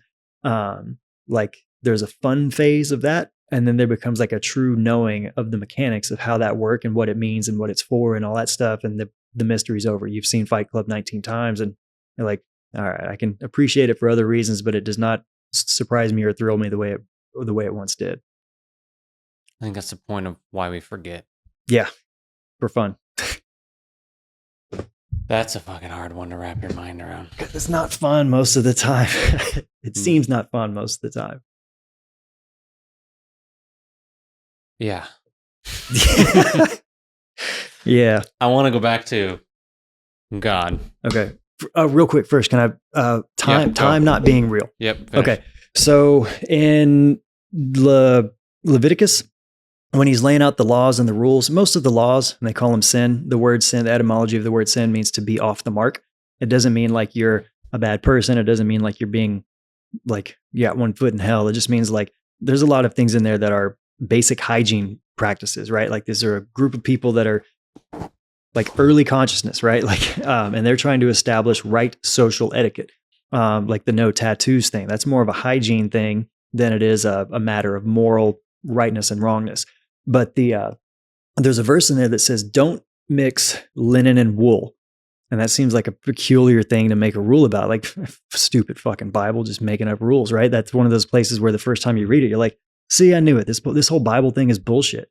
And recently, I think it was 2012, a scientist named Heidi Yellen was doing an experiment on the vibration of fabrics, because a healthy human body vibrates at 100, hertz? It vibrates at a number of 100. The frequency of the vibration of a healthy human is 100, a dead human is 0, and everything emits a vibration. Because as we know, and as quantum theory is starting to make proof of, all things are effectively sound and light and vibration, and the speed of it affects its density and how it appears to be real. But anyways, Heidi Yellen was doing an experiment on the vibrational amount of clothing. So fake clothes like polyester and stuff like that were really low on the vibrational scale. They're like 5 and 10. So it resembles that of a dead body. So if you put it on, it inhibits the electromagnetic field of your body's natural electromagnetic radius, as we all can be, this is super scientifically evident. It's not even mysterious anymore. There is an electromagnetic field that reaches outside of, beyond the layer of our skin. And clothes can hamper or enhance that magnetic field. So linen, cotton, wool, these are like super materials. They are vibrating at 1,000. But wool and linen vibrate on an opposite direction wavelength. So when they touch each other, they cancel each other out and go to 0. Now, we found this out very recently because we have the scientific tools to do that. So who the fuck in the Bible 2,000 years before Jesus said, hey, by the way, guys, don't wear linen and wool at the same time? Like, where did that come from? Is it, do we want to think there were aliens? There was like angels dropping off wisdom? Is it just something that was given to us by a higher power? Is it because back to the time not existing? So that was told then, we know it now. Also in the Quran, it lists the stages of childbirth, the stages of embryo development. This was written in the 7th century and in the 600s by the Prophet Muhammad, who was illiterate. So he wasn't a scientist, and they didn't have a scientific way to know this at the time. But the Quran lists the stages of embryonic development accurate to the way it actually happens, that we can verify now scientifically because we have ultrasounds and stuff. So how did they know then, when it was literally impossible to know the way we can know now, but it was told?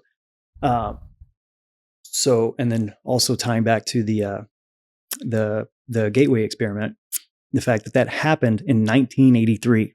Like, why did that happen in 1983? Or Michael Donahue, the preacher that was doing his thing in the 90s. He's been on YouTube for 15 years, right? He's got like 900 videos on YouTube. I've never heard of him till fairly recently. Why does this information pop up? William Donahue. Sorry. Billy Donahue. Bill. He goes by Bill too. Yeah. I know who you're talking about. Yeah. Yeah. Just want to make sure we got that. Yeah. And also, just want to quote that verse, just so we know. Uh-huh. You You ain't making shit up? Deuteronomy 22:11. King James Bible. Thou shalt not wear a garment of diverse sorts. That means different. Diverse means different. As of woolen and linen together. There Yeah. it fucking is. Why would they put that in there, right? Holy shit. Other than the fact we are living within, you said you were listening to the Da Vinci Code, right? I was, yes. All Fascinating book. Would All of our recommend. life, all of your life, all of my life is a fully built out story, a fully built out movie. It has its own mythology woven in, and it has its own fucking Easter eggs planted throughout, right? Yep. To add credence to the places, right? Like, why would the Bible bother to leave things that could only be proven thousands of years later, other than for the author of this whole story to get to a point where, like, oh shit, I'm going to drop this off, and there's going to be no way they can doubt it now because it couldn't have existed. So they're going to have to know. They're going to have to know they got to take this shit serious, right? Because it means something. It means, right? Like, so that these are things that there's a lot of things, but I'm trying to keep this short just to get people to go down this rabbit hole of time not being real, or at least not linear and not as confining as we want to sometimes think it is. But that's why the author of this story that you and I exist in, that we're having our own first person experience in this story. The game? The game. The human game? The whole background, the whole map is built out so deeply, and it drops off these Easter eggs so that when the time is right for us to find them, it gives us a clue, or it activates something that we've been carrying in our loadout, in our pack this whole time, that we weren't sure what we were going to use it for. But now we know how to effectively like activate it, or how to know that it means a little bit more than we maybe thought before, or it just adds more reverence. It's like, hey, now's the time to pay a little more attention to this, right? Like, hopefully the bells click. And stuff like that wouldn't just happen. Like, why would God drop off something and then 6,000 years later, 5,000 years later, add evidence? Why would there pop up evidence? Because that difference in time doesn't exist. It exists only as far as our level of consciousness is ready to perceive. Like, all of everything is fixed in the Akashic records, in the book. And as our consciousness is flipping through the pages, like, we become ready to grasp the next concepts as they build on top of each other. Build on top of each other may not be the right imagery, because a lot of it is also stripping away. It's stripping away a lot of the initial framework, which was, I thought Tyler Durden was a character this whole time. Now you're telling me he was just his imagination? I gotta, like, that changes everything the way I watched this movie up until now. I thought Terrence Howard was just a fucking actor, but he's not. You know? Terrence Howard. Yeah. That is the spiritual, like, hot topic of the week. It is. It is. Yeah. Yeah, right or wrong, or agreement or not with any of the stuff he said. Because I haven't watched the whole podcast. I've just seen everybody else sharing clips of it. But I watched the whole thing. What was your takeaway? Well, a lot of people don't know this, but a lot of people don't know this, but I did a podcast with the Walter Russell Museum. He's talking about a lot of Walter Russell's work. Mm-hmm. And so for me, knowing Walter Russell's work, having read the Universal one, I have I think a different perspective than a lot of people do. Uh-huh. I think there's a fine line that Terrence Howard walks. He's claiming all of the credit for stuff that he's not originating. Is it? I don't want to fill in the blank. That wasn't where I'm going, but also that's also a tough one, because you want to build on other people's work, okay? But when it becomes about you, I am this, yeah. And if the conversation is more in directed of look at me, yeah, versus look what I found, look what I've discovered in the game, yeah, and it felt like, for me, a lot of the talk centered around this. It was, to me, a feeling of wanting revenge for getting screwed in multiple different areas. You know, when he's talking about his ex, and he's talking about people in the acting industry, and he's talking about this, and then he's talking about scientists writing him off, Neil deGrasse writing him off, because, I come with receipts. Yeah. I watched the whole thing. So you can see how the man is angry, but also I respect anyone this is what I think the overall point, one of the things that I got from Terrence Howard Uh-huh. was that, yeah, he might have some ego in it, but he's talking about smoking cigarettes, talking about being a rascal. I fucking resonate with that because I smoke cigars. Just like Alan Watts drank, Alan Watts smoked a lot of pipe too. Yeah. And Carl Jung was smoking pipe all the way till he died. Yeah. Or left the body. Yeah. And so I respect that. And I also respect that he is willing to debate. He's calling out anybody want to debate this. Now, whether or not you believe him, anybody that's willing to say, I will debate anybody on it, immediately I respect you. Yeah. So I think the overall thing is, we can dissect, like, was he egoic about it? Maybe. But maybe sometimes in a world of ego, you need someone to come in there, look at the fucking Tate phenomenon. Why did that happen? Because that's what that same concept of what they did in the men's space is what Terrence Howard is doing right now, which is just coming in there and being like, fuck this. This is what it really is. And so the polarizingness of him, it's going to trigger a lot of people. Yep. But I think that it's actually something that's needed. And obviously it worked because of 7 million views in how many days, That was exactly, I have like maybe two main takeaways. That is the main positive, right? For it to only be in 7 days and have over 7 million views, that is like a huge indicator that so much of the population, so much of the collective right now is very hungry, very ready to have our view of reality, how the mechanics of our world work, like have that expanded, right? Like moving into we've talked about this on our first podcast, that the second coming of Christ is Christ consciousness pouring out over a mass amount of the population. Like a lot of people are waking up to the ability to even be able to process this without fighting over it. People want to hear how much more robust we can appreciate our world and move it. Maybe this moves more into like using sound for therapy, for engineering, for using magnetism, like adjusting flight. Who knows, right? And who knows if this is all coming from him, if he's like the actor assigned to be the voice of this message to see how it's received, and the collective is like, yes, we receive it. We fucking want that. Like that, I don't know, because obviously I haven't met the guy, right? You're talking about disinformation. I don't think it's disinformation, but I think like, again, he's an actor. So like I haven't met him. I haven't hung out with him or any of that stuff, right? So I can't know how much of his private time is doing this, or just for the sake of like shits and giggles of throwing out a conspiracy theory, right? Because I've seen some people hating on him, like thinking he's like, what's the word? Planted. A plant. A plant. Is the easiest way to say it. Right. Yeah. If somebody thinks he's a plant, well, how much of what he's saying is true? How much of it can you perceive as false? And how much of it is just like, you don't know if it's true or false, but he's very confident and he's got tons of visual aids.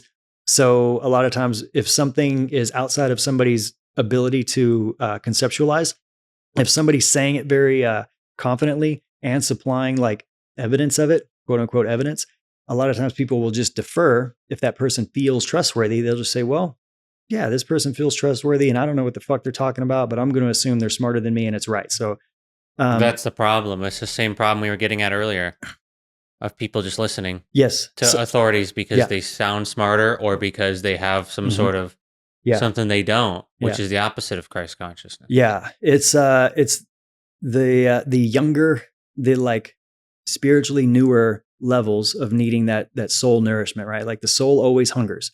But greater levels of discernment come with spiritual maturity. And that's just part of the process, right? Like how many times have I wasted money or energy thinking I'm going somewhere to be fed, but I'm really being preyed on, right? Like I'm being misled or I'm being used or whatever. And I'm pretty sure we all go through that, unless somebody out there listening is the person who came into the life cycle, like, fully awakened, and they dodged all the bullets like their whole life. But yeah, so that's part of it. So either way, 7 million people in a week listening to a 3-hour long podcast. That's an indicator that a lot of people really are, at the very least, wanting to wake up and aware of a conversation that bridges spirituality, religion, like human behavior, quantum physics. Dude, another point is that Joe hasn't had a lot of people on that are multidisciplined like that, like you and I. Yeah. It's who have a specialists. different It's perspective. specialists, right? It's or Usually. it's comedians who are just like bullshitting, which is fine. Yeah. But this is like what Terrence Howard does is just a different iteration of what we're doing. Yeah.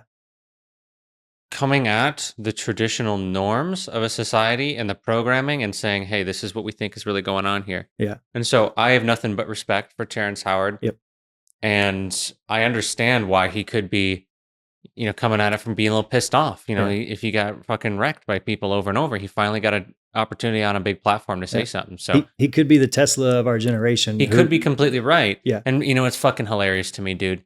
The people in the spiritual community that are now saying, oh, he's wrong about this. And I have friends that are like trying to disprove him by saying 1 + 1 does not equal this, and then they're focused on that. But yet you're over here talking about how fucking Dolores Cannon is the shit. And it's like, oh, now logic is very convenient for you because you want to disprove because you have a narrative. Yeah. But yet you don't even use logic on your own shit. Well, exactly what you just said. That is my second takeaway from anybody that somebody's like sitting into a conversation like that, or like this, or whatever. Being able to sit and listen, anything we give attention to, we are making an energetic, spiritual, a conscious agreement with, to be on level with it. And therefore, during that exchange, we are connected. We are one with one another, right? So like when I watch that's why like Jesus said, it said, whoever commits adultery is in trouble. But I say, whoever looks at a woman with lust in his heart has done it already. That's Jesus referencing the quantum level of that, like what we are even thinking about, what we're entertaining becomes real on an energetic level, right? When we're out of the material, out of the particle, and into the field space, like Joe Dispenza talks about, when we're in that pure consciousness realm. So whatever we're thinking about, we are giving life to some degree. So when somebody's listening to a conversation like this that you and I are having, or like one that Terrence Howard's having, it's okay to, was it Seneca or was it Marcus Aurelius that said one of the highest signs of intelligence is to be able to listen to a point of view without accepting it as fact.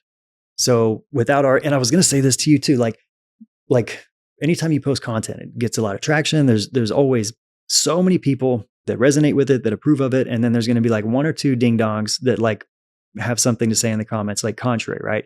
And it's almost always like a knee-jerk reaction. I can almost guarantee you that if like social media platforms had a rule where you couldn't comment on a video till you watch the whole thing without skipping ahead, there would be no like derogatory comments. It would be maybe questions like saying, hey, I didn't understand this, or I disagree.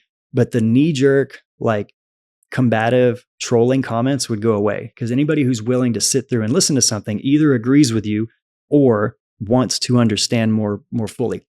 So that would be what I was saying, that as you're listening to something, being able to pause, to keep yourself empty enough of everything you brought to that exchange, and listen with fresh ears, with fresh eyes, and take in everything that's about to be said by the other person.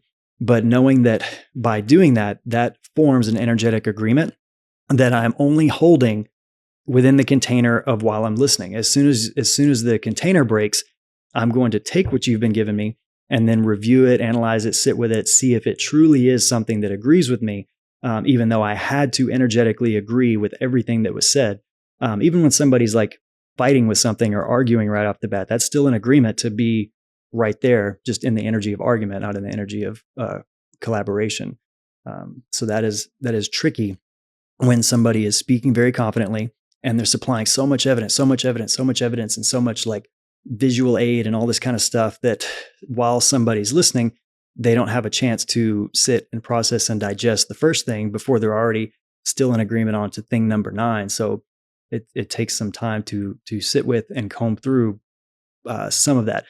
I do not think the Terrence Howard conversation is one of those misleading ones, but some of the people that probably you were thinking of and I was thinking of when you were talking about the manifestation community and other people, they use a lot of like provocative wording, imagery, a shit ton of like symbolism that doesn't really go anywhere. It just keeps people spinning around, and it keeps their attention hooked on them until they can kind of turn that into something for their own gain. Which is an example.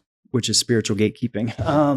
Mhm. Have you ever you've seen a page where, I don't want to call anybody out, but you've probably, You can call him on, dude. I won't do it, but you've probably seen pages where people I'll call have a him out. diagram and they're just jumping around from this to this to this to this to this to this to this. And Oh, it's like, I know who you're talking about. and it's everything all I over. actually know him. Which one? Are you talking to, well, you said you don't want to call him out, Yeah, so I don't want to rat you. There's more But than I one know who people. you're talking There's about. more than one people that do this, right? Yeah. We'll say that. But the people who hold up an illustration that has every single level of symbolism, and they're trying to illustrate how the body is the planets, is this, is this, is this. Sometimes what they're saying is true and it's right, but it's such an overwhelming amount of symbolism and evidence that effectively is just reaching people at the surface level. That surface level of, they're so overwhelmed by this person who's speaking confidently that seems to know what they're talking about. I want to know truth and I want to be spiritually fed. I have no fucking clue what they're talking about, but I am in agreement with the confidence that they speak over this. So now I'm latched onto their teachings. That is sometimes a way to tell the truth and wake people up, but sometimes that is also a way to spiritually gatekeep. And that level of discernment is this a Pharisee who's just trying to keep me in line with their order, or is this Christ who a lot of people say is fucking crazy? And as a matter of fact, he's up on trial. They're probably going to murder this guy because I don't know if he's blaspheming or not. Like, discerning the difference comes with maturity, and that's also part of the game. Is like getting that wrong enough times, like figuring out when the voice of your intuition, when your gut is saying, this person is, I don't want to say right or wrong, because there's always a right for everybody's current moment of evolution that they must undergo.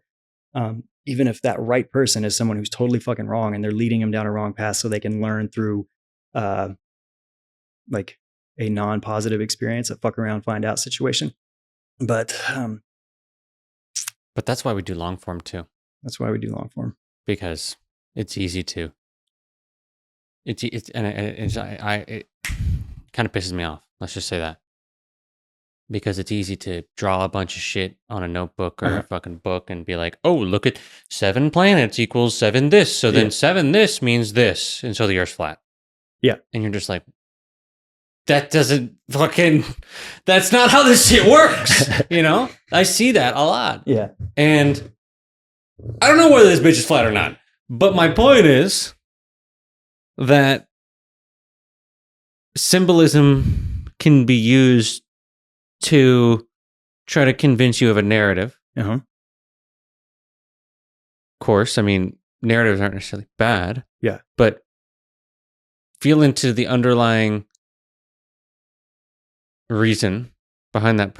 What does that person feel like? I think is the most important part. Does it feel like they're trying to cause controversy just for the sake of controversy? Yes. Because I swear to God, that's what a lot of these fuckers feel like. Yeah. They're feeding on negative energy, right? Like they're stirring the pot. Well, they're not. Well, I don't know about feeding on it. They're using it. Yeah.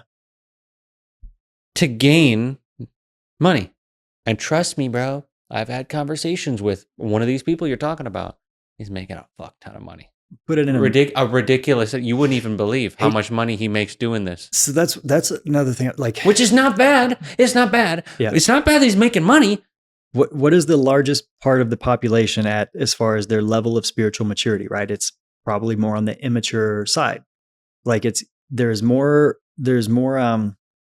profit in numbers.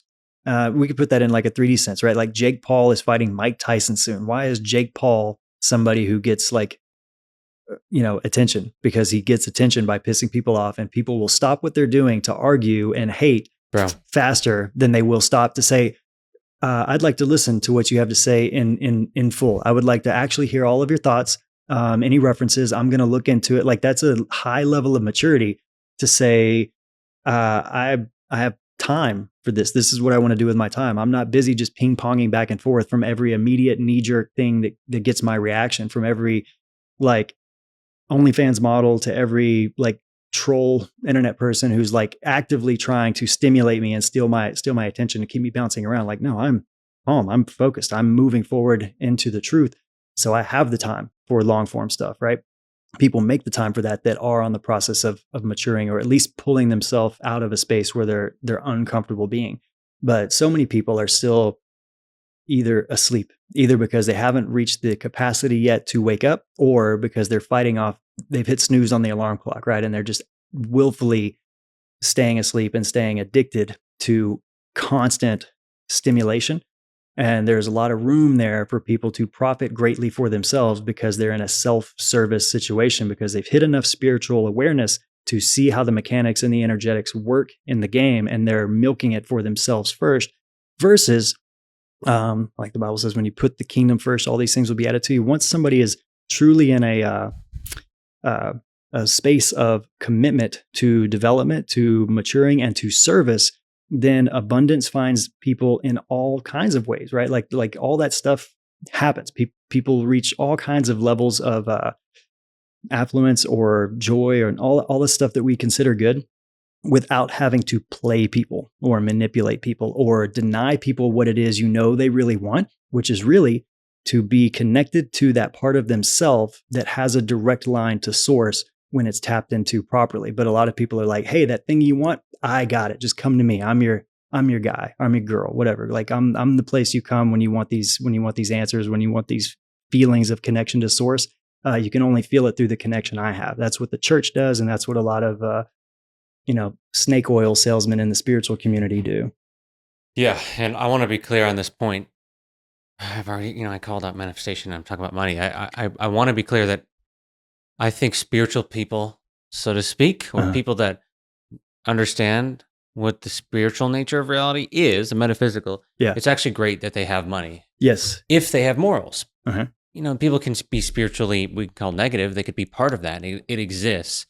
But what I'm saying is that if people are doing that for the sake of just being controversial, and I have friends who are big in the scene, and they're calling people fucking stupid because they think this. Like, you're just doing that to get views. And I think that there's a point where some of these fuckers need to grow up. You grow up by realizing that calling yourself stupid, if everybody is one consciousness, you can't say that. You can't say at the same time these people are stupid. You're calling yourself stupid. What you hate, you are, and you are at the mercy of it. And they do it for clicks, and they do it for views, and they do it for. And so that's the question: is like, what is Christ consciousness compared to this? That's what my aim is. I'm not there. I'm working in that direction. Krishna consciousness, you can call it too. It doesn't matter the name. But the point is that I feel as though you can feel someone's intentions, and it seems like people are, and it pisses me off because we're sitting here having a real ass conversation about what symbolism, that is not trying to get you to do anything, but to really like sit with you and try to find the truth. And when I listen to a lot of these people, and there's some great ones out there, we're not the only ones by any means, but when I see the books and this and that, it feels janky to me. I don't know. It feels like there's a large focus not on serving people, but of just stirring the fucking pot, which does actually come back to the Jake Paul mentality. There are going to be the fucking Jake Paul types, but Jake Paul, I'll say what it is. Jake Paul is not trying to figure out the true nature of reality. Jake Paul's got his own agendas. He's playing the game, right? Like the game of the easiest way to win at the human game is to be controversial, because a ton of people will stop what they're doing to talk shit about something. Well, what do you mean by win, though? So we live in an attention economy. And even though most people hate on Jake Paul, because everybody's talking about him and thinking about him and tuning into him, now they're bought in. They've spent enough time hating on him, which is still an agreement. It's still a tether to that energy by interaction. And now there's an event that costs money. Like, who pays for this shit? I don't know. But like, either way, that's what I'm saying about what we pay our attention to. That is the highest form of currency, our attention. So like, what you do with your attention, you're listening to audiobooks, you're listening to things that improve your consciousness, right? Like, sometimes that's spiritually nourishing. Sometimes spiritually, I want some fast food. I just want to laugh at a dumbass meme. I want to Yeah. do bro shit and be an idiot for a little bit. Yeah. Sometimes, but for the most part, that's not where I'm at. So all I'm saying is to people paying you their attention, that is a form of exchange where I do. So I believe that everything new that comes to our awareness, or everything that pops into our brain, is like an idea, an innovation, a something that like gives you that glimmer where you're like, oh, I feel excited. Maybe I should lean into that, look into that. Maybe I should bring that to reality. Whatever that is of the divine. The message comes from God. What's for me to do is to determine how much effort and care I want to put into it. I can do that. I can look for ways to improve at my craft, right? Like Michelangelo painted the Sistine Chapel. We could say that picture came to him from God, right? But it was him who chose to spend the time to lay upside down on a ceiling for years with paint dripping in his face, like painting that shit. You know what I mean? And he took pride in that, and it's still there today. So, I've told you a number of times, like when we chat or whatever, like I would like to get better at like using digital tools so that I can improve the types of videos I make and the way I share messages that I feel like I'm being given. Now that's one way to do it. I got a message from God. I want to put my best effort into taking care of it and presenting it. And then the fruit of what comes from that, that's up to God. Where I have gone wrong in the past is I have noticed I have certain like gifts or certain things, and I decided, okay, these are the things I'm going to use to go out and make the world do what I want it to do. I'm going to make the world give me what I think I need from it, whether that's money, whether that's recognition, whether that's achievement. But I took it upon myself to be very results focused. And there was a time where I got the results I wanted until those doors started closing, even though the recipe had not changed. And then I had to learn that the results are not mine. What's mine, what is my free will, is this exact immediate moment I'm in. I'm always in the eternal now. And that's for me to determine, am I in a place of fear or am I in a place of love? Am I serving self? Am I serving the collective? Am I sitting here sensationalizing myself to experience like this whole chemical concoction within my body from ways I stir myself up? Or am I keeping myself as a clear channel through which God can flow? That is my free will in the now. But everything past and future, that belongs to God. And as far as whenever the rain comes, or when the drought comes, or when it's harvest season or planting season, or all that kind of stuff, that's not up to me. And that's what I've been like, and I know that was sort of the message of this last personal season I've been in. And I know that was, you got the message when things start changing around you, like something inside me changed, like the thing I was supposed to align with clicked, because things outside of me are I don't want to say falling back in line, but like doors feel like they're opening that I didn't feel like I had to like compromise myself or sell myself. Or when we all go through our 40 days in the wilderness and the devil, the ego, starts trying to direct our divine capacity to be a co-creator towards little things. The devil said, turn the stone into bread because you're hungry. Well, those are base needs. So I'm not going to, in this moment, because it's not time for me to prioritize those things. There'll be a time to eat later. But for right now, I got to focus on this thing, right? Or the devil said, I'll give you every kingdom in the world. It would have been easy to be like, you know what? I will take those so that I can run them justly and I can elevate people the way I see fit. All I have to do is bend my knee to the ego here. He's like, just get the fuck away from me, Satan. Like, you know what I mean? So, and then what happened? Like, he became the seed, where Jesus talks about that a corn of wheat yields nothing until it gives its life, right? Like that corn of wheat goes into the soil and then it will never again be a seed. It grows into something that gives tons of food. So the consciousness of Christ giving his life on the cross, that like sprouted out throughout the consciousness of all humanity that affects everybody, because he had to like step out of the way of something he might have preferred rather in the immediate moment, but was aware of the greater plan, the greater purpose of what he was in the middle of. One might even say Jesus's life was the karmic life cycle of God. Like to have to come down and be a human being here on earth where you have to eat and then go to the bathroom and have to be frustrated with people that don't get what you're saying and all the stuff that comes with being a human. And at almost no point was he like picking his like supreme happiness and like all that stuff first. Now, that being said, where some people go wrong is they assign that sort of shit to themselves and they self-martyr themselves, or they think I have to live this like limited life, or I've got to go be a monk up in the hills. That was not what was said at all. Like that again ties more into where people start getting results focused. I want to be like Jesus, so I got to do like this, or I want to be like this, so I got to do this, or I want these results, so I got to do this. All of that has nothing to do with us. All that has to do with me is right now, is my energy leaving room for God, or am I filling myself up with whatever stimulates my mind and my body right now? Am I boozing it up? Am I doing this? Am I like watching things? Am I doing things? Am I hanging out with people that like keep me keyed up? Or am I in a space for the divine to flow through?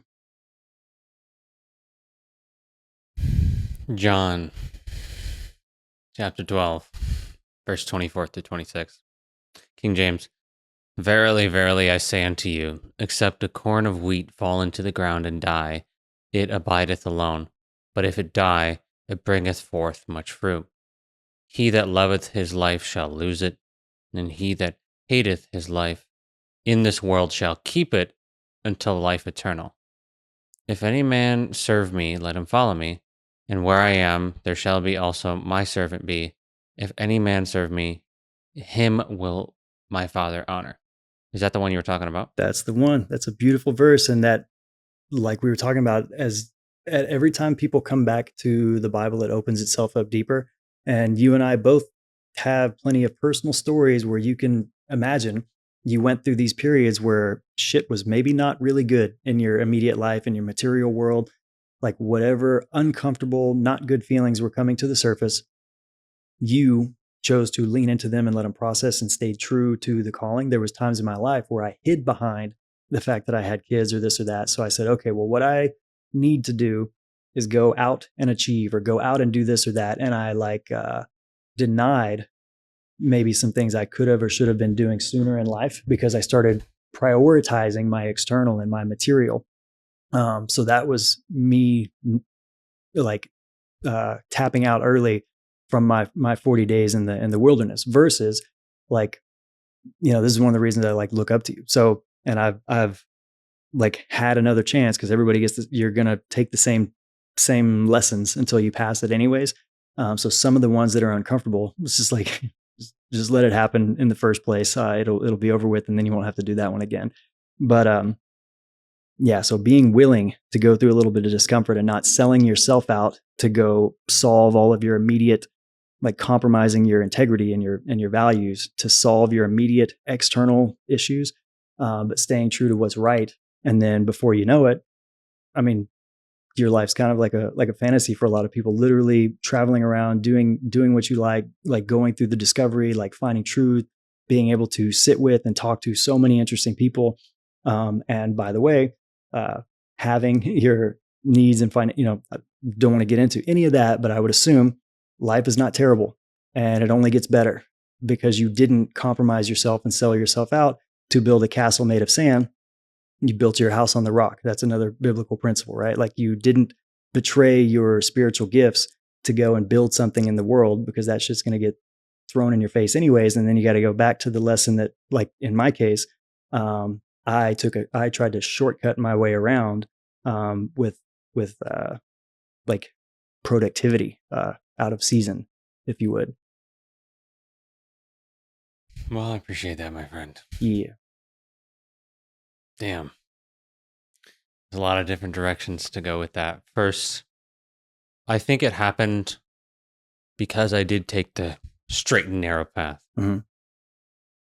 What is that, Bible? Do you know off the top of your head? There's the road is wide, but the gate is narrow. Is that the one? Yeah.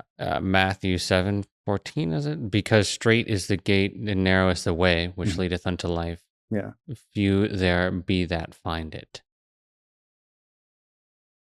The point is, Have you seen Endgame? Doctor Yes. Strange. You know when he's holding up that one. Uh-huh. I think about that all the time. This is the only way. This was the only way. Yeah. That is the only way. This is the only way. Yeah. And you're still on it. Yep. Whether or not you think you fucked up, you're still on that one. Right. And for me, I had to reconcile the past Mm-hmm. of thinking, oh, it wasn't supposed to go this way. Oh, Had to go that way. it went wrong. Yeah. I'm still fucking on Yep. the one. Yeah. And that trust in the mechanism, Mm-hmm. the system on the process of life, Yeah. the same intelligence that beats my heart, I ain't beating that shit. Yeah. The same one that breathes me is intelligent enough to guide me on that one. Mm-hmm. For me, it wasn't about what I did. It was about I shut the fuck up and listened to what Carl Jung called that small, still voice within that knows which way to go. Everyone has it. Yeah. I want to get that quote right. I mean, we got time. I'm not fucking rushing nothing. So there's actually two different quotes. There's a quote about pride being the fall of man. Mm-hmm. And there's also the quote about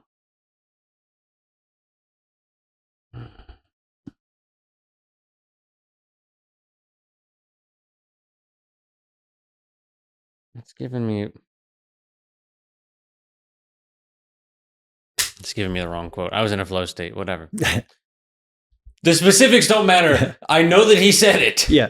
What he was saying is that there's a voice within you. Uh-huh. That voice, I had to discern the different parts of my psyche. And this isn't like a high horse. This is just like my own analysis of what's happening. Getting out of the intellectualization phase, because you can't intellectualize your way into connection with that God. As a matter of fact, the more we try to intellectualize, the more where do symbolisms open us up to shut the fuck up and hear that voice? Or when does symbolism become a rabbit hole that we never find the end of until we're like, holy shit, I've spent 3 years becoming a fucking maniac trying to research this. And you're trying to tell me if I'd have just sat still and felt a little uncomfortable for a day or two and made some time to be quiet, God was going to tell me directly anyways.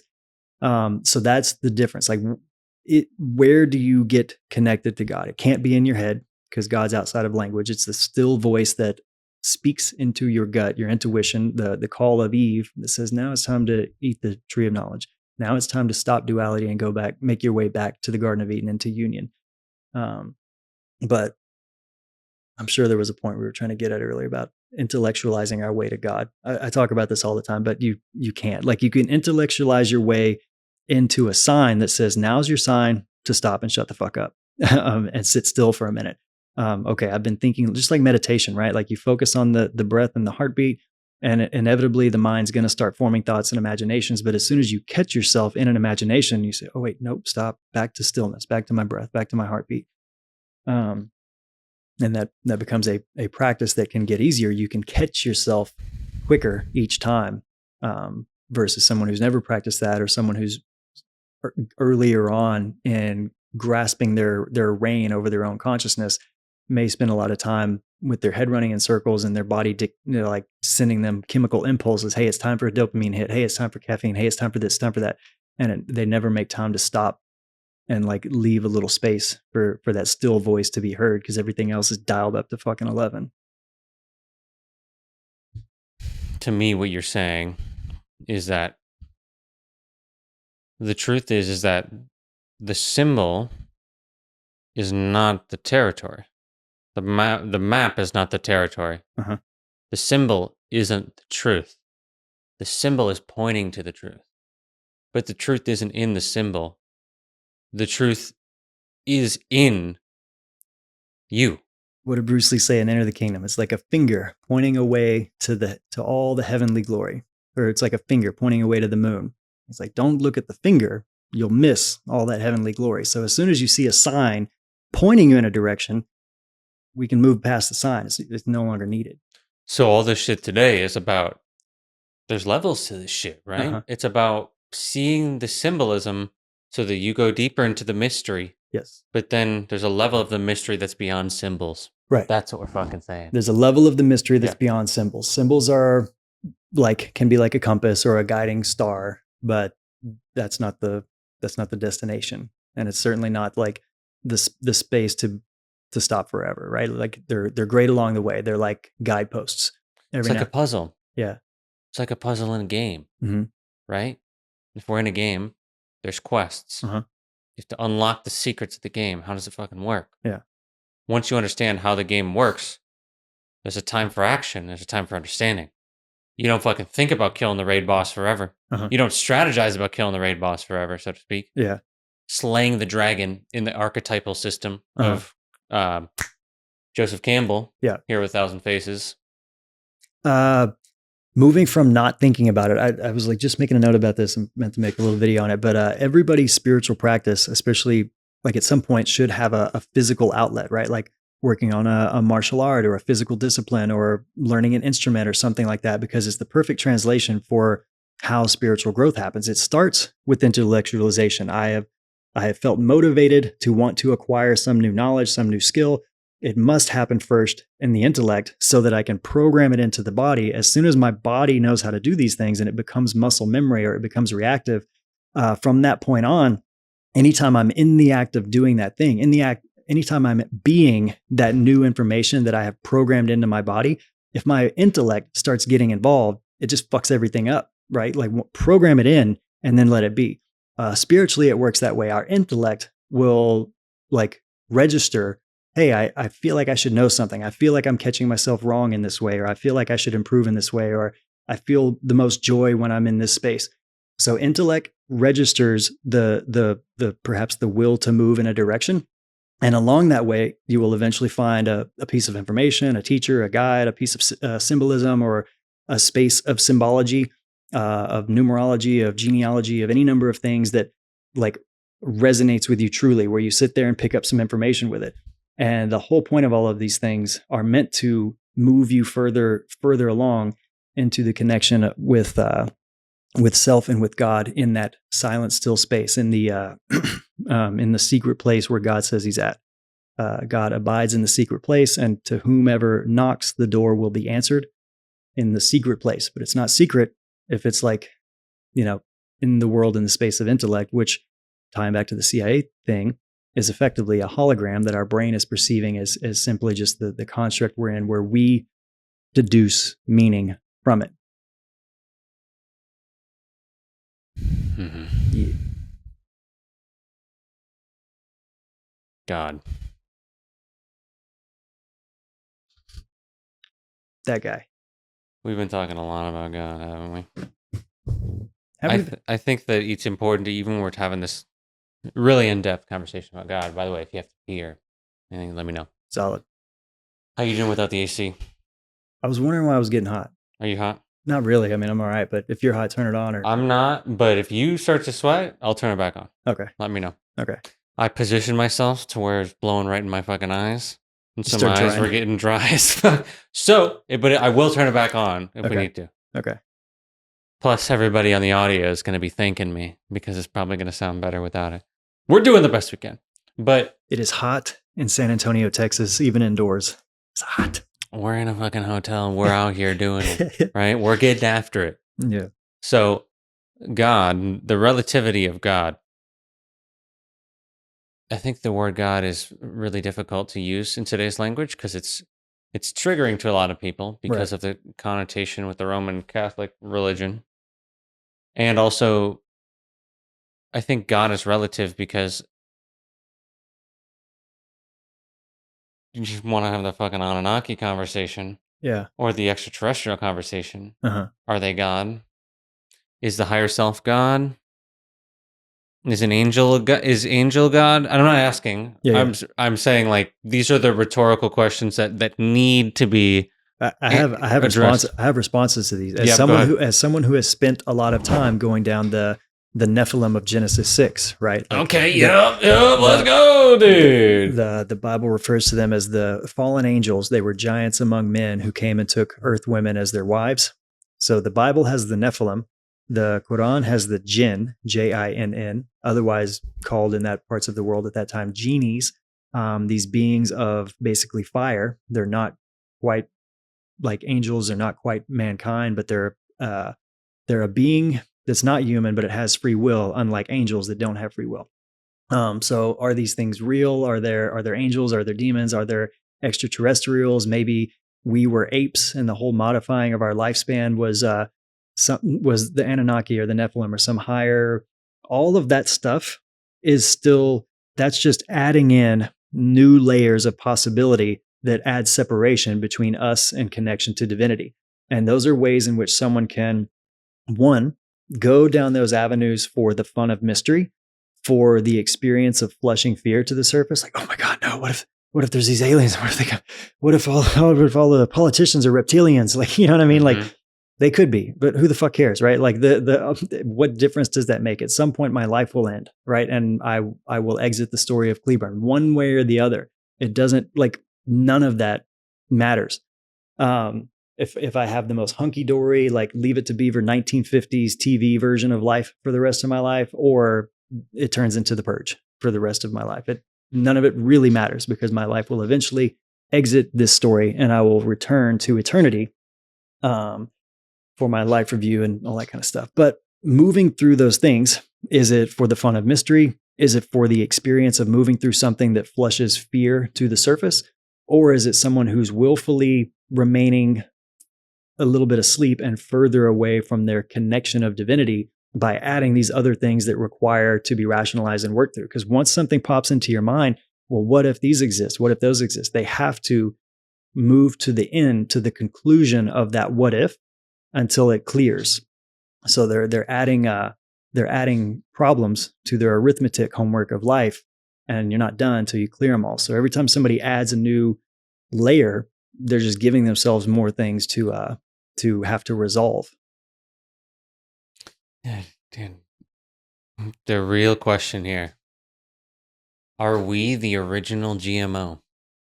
Are we the OG GMO? That's what I'm trying to figure out, dude. Because if you think about it, if the Anunnaki thing is true, or even any GMO type thing that we are genetically modified, right? That would be God to us, kind of. Right. In some interesting sense. What I mean is, the reason I say that's an extra layer, who would be God to them? Who would be the original source creator of all that includes the blanket over which they came into creation? And maybe there are so many, because anything we think of on a quantum level becomes real, right? Like anything that pops into our mind occupies some space in the universal consciousness.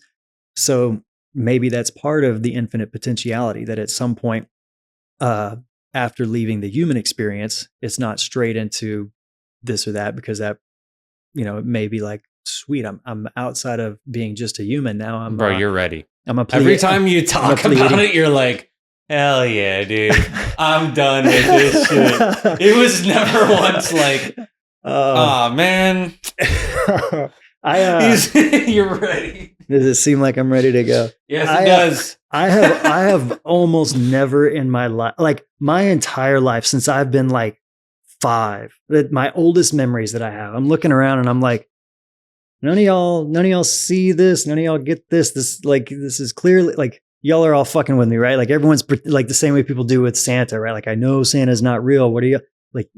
It's cool that you guys are playing this game for my sake, but you can drop the act. Like that was how I looked at the world in my earliest memories.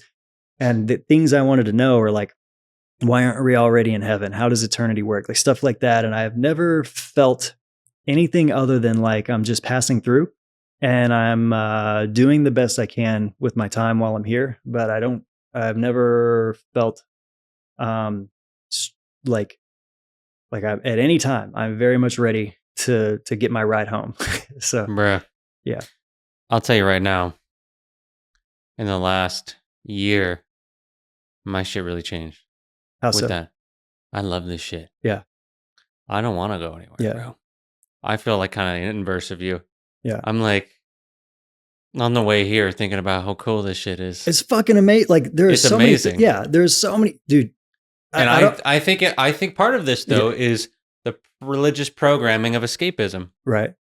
There's some place better than here. So I don't know if I'm not saying that's what you're saying. Yeah. I'm not saying that's what you're saying. Yeah. I think a lot of people have we want to get the fuck out of here Uh-huh. because of the notion that some place better than here, heaven. Yeah. But wait though. Why the famous Alan, I don't know if famous, but Alan Watts was once talked about that. Isn't it funny how all these people saying, "Oh, heaven's paradise," but they're still here and they don't want to go there right now. Yeah. Well, how the fuck does that work? Right. You know? Yeah. That's interesting. Yeah. No, I'm not like I'm not like suicidal or dark about it or anything like that. Yeah. Like I enjoy the simplest things, and I enjoy the most like complex or whatever. I truly like drink it in as much as I can in any moment. Sometimes what life gives me to drink tastes like absolute shit. Mm-hmm. And I've gotten better at even drinking that in and appreciating it for what it is, because I'm here to experience it in this realm, in this way, and under this sort of experience. But yeah, I'm like for whatever reason have always been very like, it just feels like this is short, and if there's such thing as multiple times, this has always felt like it's my last go round. Mm-hmm. So I don't know why that is. And it's not that I don't enjoy it. Also, you're really hitting your stride. Like I was saying, you just went through, and you're pretty good about letting people who follow you sort of see your process and see what you're going through and through the places you're visiting and some of the stuff that you as an individual, as Nick, are working through, so that you have your life experience as a medium to understand the energetics and the truth from all the places where you've like gathered knowledge. You have had firsthand experiences where you can see what that knowledge is saying, because you've had like a way for it to unveil itself through firsthand experience. So it lends more joy and credence when you're sharing knowledge, when you're either reciting or condensing and making more relatable. Some of the stuff that we learn in this path can be pretty nuanced and complex, and like the book from old boy that tried to sue you over there, like some of that stuff needs to be paraphrased. Otherwise, most people wouldn't want to listen to it. But anyways, you just went through like a really probably not fun part for maybe the past year, right? It's funny I'm saying this now, right? Yeah. Now on the other side. Yeah. now life's great. Like life's good. And that's because I fucking, yeah, you went through a shitty part and you sucked it up and you let it happen the way it needed to happen to show you what it needed to show you. And right now you're in like springtime, right? Like the spiritual fruits of that time, that winter that you weathered, are here. So like life's going to continue to do that. And that's what I was saying also, like I just had to get good at a season of surrender in a way I never had, and embrace the suck of it all. And I know I like did it right, apparently, or finally, or whatever. But like I feel doors opening up and life letting me now, like I don't have to feel bad about wanting. Like Cleburn can want shit again, right? Like I don't have to feel bad about enjoying several aspects of the human experience, because also several things that I maybe used to would have enjoyed a couple of years ago that would have become an addiction, or would have like become my God, would have become my false idol. Like I'd have to pause and think about what they were, because there's so many things that have been like cleared out of who I am and what I do and how I think, that those things won't come back as stumbling blocks for me in this next new season of like permission, of like, okay, no, you can go play now. You can go do what you want. And you likewise, maybe there would have been things that you might have had addictions with, or things you struggled with, or things that were helped ease the discomfort that were a problem. And now they're so far gone that now when you're like, fuck yes, I'm doing life. It's not like I'm like, fuck yes, I'm ready to do life to the point where I become drunk on it, or I become like, I overdose on indulging in the world. But as the world opens up, each time you allow the winter to do what it's going to do. I was just talking about this the other day. So have you ever heard of how farmers let the land lay fallow? Have you ever heard of that concept? Mm-mm. So once every 7 years, they have to stop farming in any particular spot. If they farm nonstop, it will permanently deplete the nutrients in the soil, and they'll never be able to farm there again. So every so many years, they have to not farm anything, That lets the nutrients in the soil build up, and it allows like pests to clear out that have been there feeding on the crops. And that's similar to what happens to the body when people fast for 72 hours. It allows the immune system to hit the reset button. It allows your body to clear out stuff that it's been trying to digest when it's constantly given new stuff. It allows that to clear out. So that's effectively what happens spiritually when people leave space. They leave space for your spirit to build up good nutrients. They leave space for your spiritual pests to not have anything to feed on. So they have to clear out so that when you do plant again, the soil is more rich. The fruit that produces out of it is bigger and more bountiful. And when it's time to harvest, you have more of your crops because there aren't pests there that have been eating all your shit. So that's to put it in a context of something that none of us do because nobody farms anymore. But I need to think of like a digital reference for how that works and come up with one. But I'm sure that principle still applies in our modern time. But as far as how we take care of our body and how we take care of our spirit, it all ties into the same concept of meditation and hearing the still, quiet voice that exists in the secret place. We got to shut the fuck up and sit still. That's in the Bible too. In Psalm 90, in Psalms 90. Psalm 90, shut the fuck up and sit still. Is that it? That's a newer translation. Let me see, dude. Psalm 90. I believe it. Psalm 90, verse 1. I typed in shut the fuck up Psalm 90 and it said Psalm 90, the ultimate contrast. Oh yeah. We found it.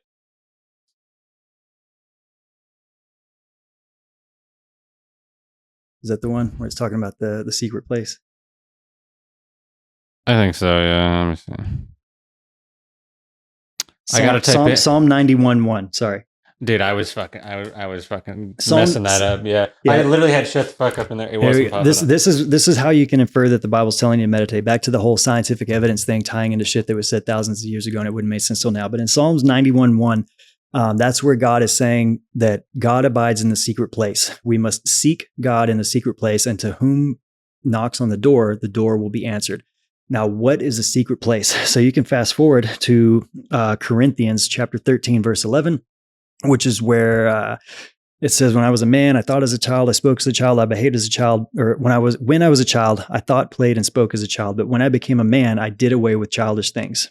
Okay. I gave up childish ways. Yep. Yep. Okay. Now in Matthew 18:3, this is talking about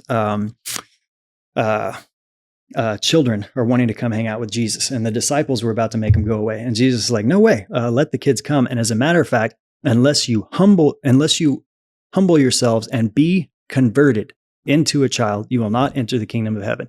Now, people take that to mean any number of things. I made a video about this when I first started my TikTok, and to my surprise, it did really well, and I got a bunch of comments from people who were a number of hypnotherapists that chimed right in on this. Where I was going with that is, so God's in a secret place.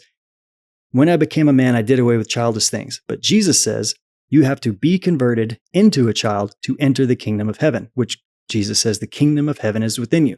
So what the fuck does that mean? Well, children, we now know, and I learned this in this Dispenza book, that the different brain waves that associate at different ages. So children from ages 2 to 8 operate permanently in a theta brainwave state. When do grown-ups operate in a theta brainwave state? It's when right before we go to sleep, right after we wake up, and when we meditate.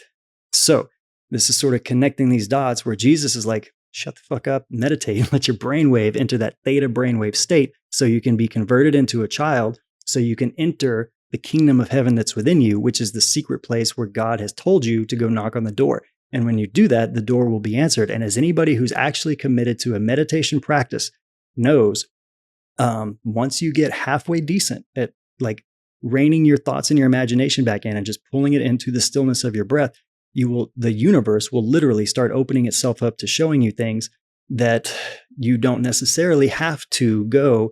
You can enjoy quests, you can enjoy plant medicine journeys, you can enjoy these pilgrimages, and they're terrific to do as part of the human experience. But all of that is secondary to sitting still and going into the kingdom within through the process of meditation by entering a theta brainwave state, converting yourself into a child. Otherwise, you cannot enter the kingdom of heaven. Does that make sense? Yeah. Cool. The metaphor Well, the question also is, did Jesus know about brainwave states? Uh, I don't I'd even have know to. if you have an answer to I that. don't I'm know. just like, I don't know. do you think that is that what he's getting at when it become a child? You know, there could be multiple meanings to that too. Because so the point is, to even sum that up though, the point is that we know that children have lower brainwave states, and when you get in deep states of meditation, you're in those lower brainwave states. So if he's saying Matthew 18:3, and here's the exact quote, and King James, and said, verily, I say unto you, except ye be converted and become as little children, ye shall not enter into the kingdom of heaven. Yeah. And so what you're saying is that what would a preacher like that to mean? It would like to mean, I need you to not question your dad, do what I'm telling you, right? Like that's a person of authority who's trying to read this to you. And you're like, what does that mean? It means I need you to listen to me and do what I say. I need you to pay your tithes. 10% of everything you get comes to me. All right. We're having a bake sale this weekend. Bring some pies.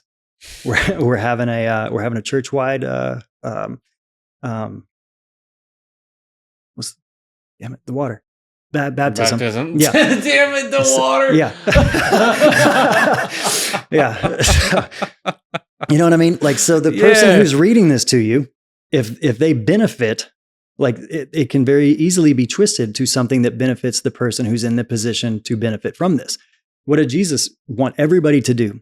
Claim their personal power, do greater works than I did. He didn't want everybody to stop and make his life tremendous. Like he had his needs met, right? Like they had everything, that they had a treasury. People were giving them money. It was okay to receive money from people because some people can't.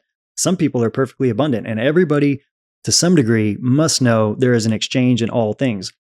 Some people who are operating from a place of financial abundance are very happy to give some of that to somebody who they believe in, who they want to support, as a way of giving an exchange for something they have received from somebody else by way of like wisdom, right? Like, but some people are not, so they have to receive the wisdom, and then their exchange will come in some other way. The pay it forward process sort of kicks in there. But either way, all that to say, Jesus had a treasury. They had money. They never had to. There's not a verse that says, and Jesus had to stop preaching for 6 months because they went bankrupt. And you know what I mean? Like, so that's not a thing. But anyways, I think I got lost myself here. Well, I just want to mention that the only reason why this podcast exists is because people get value from it and contribute. And so I just even want to take a moment to thank everybody who, has supported me over the years as we do this work. The only reason why I'm here is because people took the last challenge that I did, the Shadow Integration Challenge. And, it's exactly what happened. People got it and they said, was worth way the fuck more than 97. Yeah. And so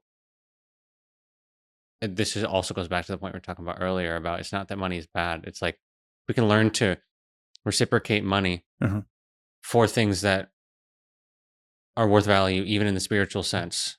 That's a large portion of this reality. I mean, that is how this game works.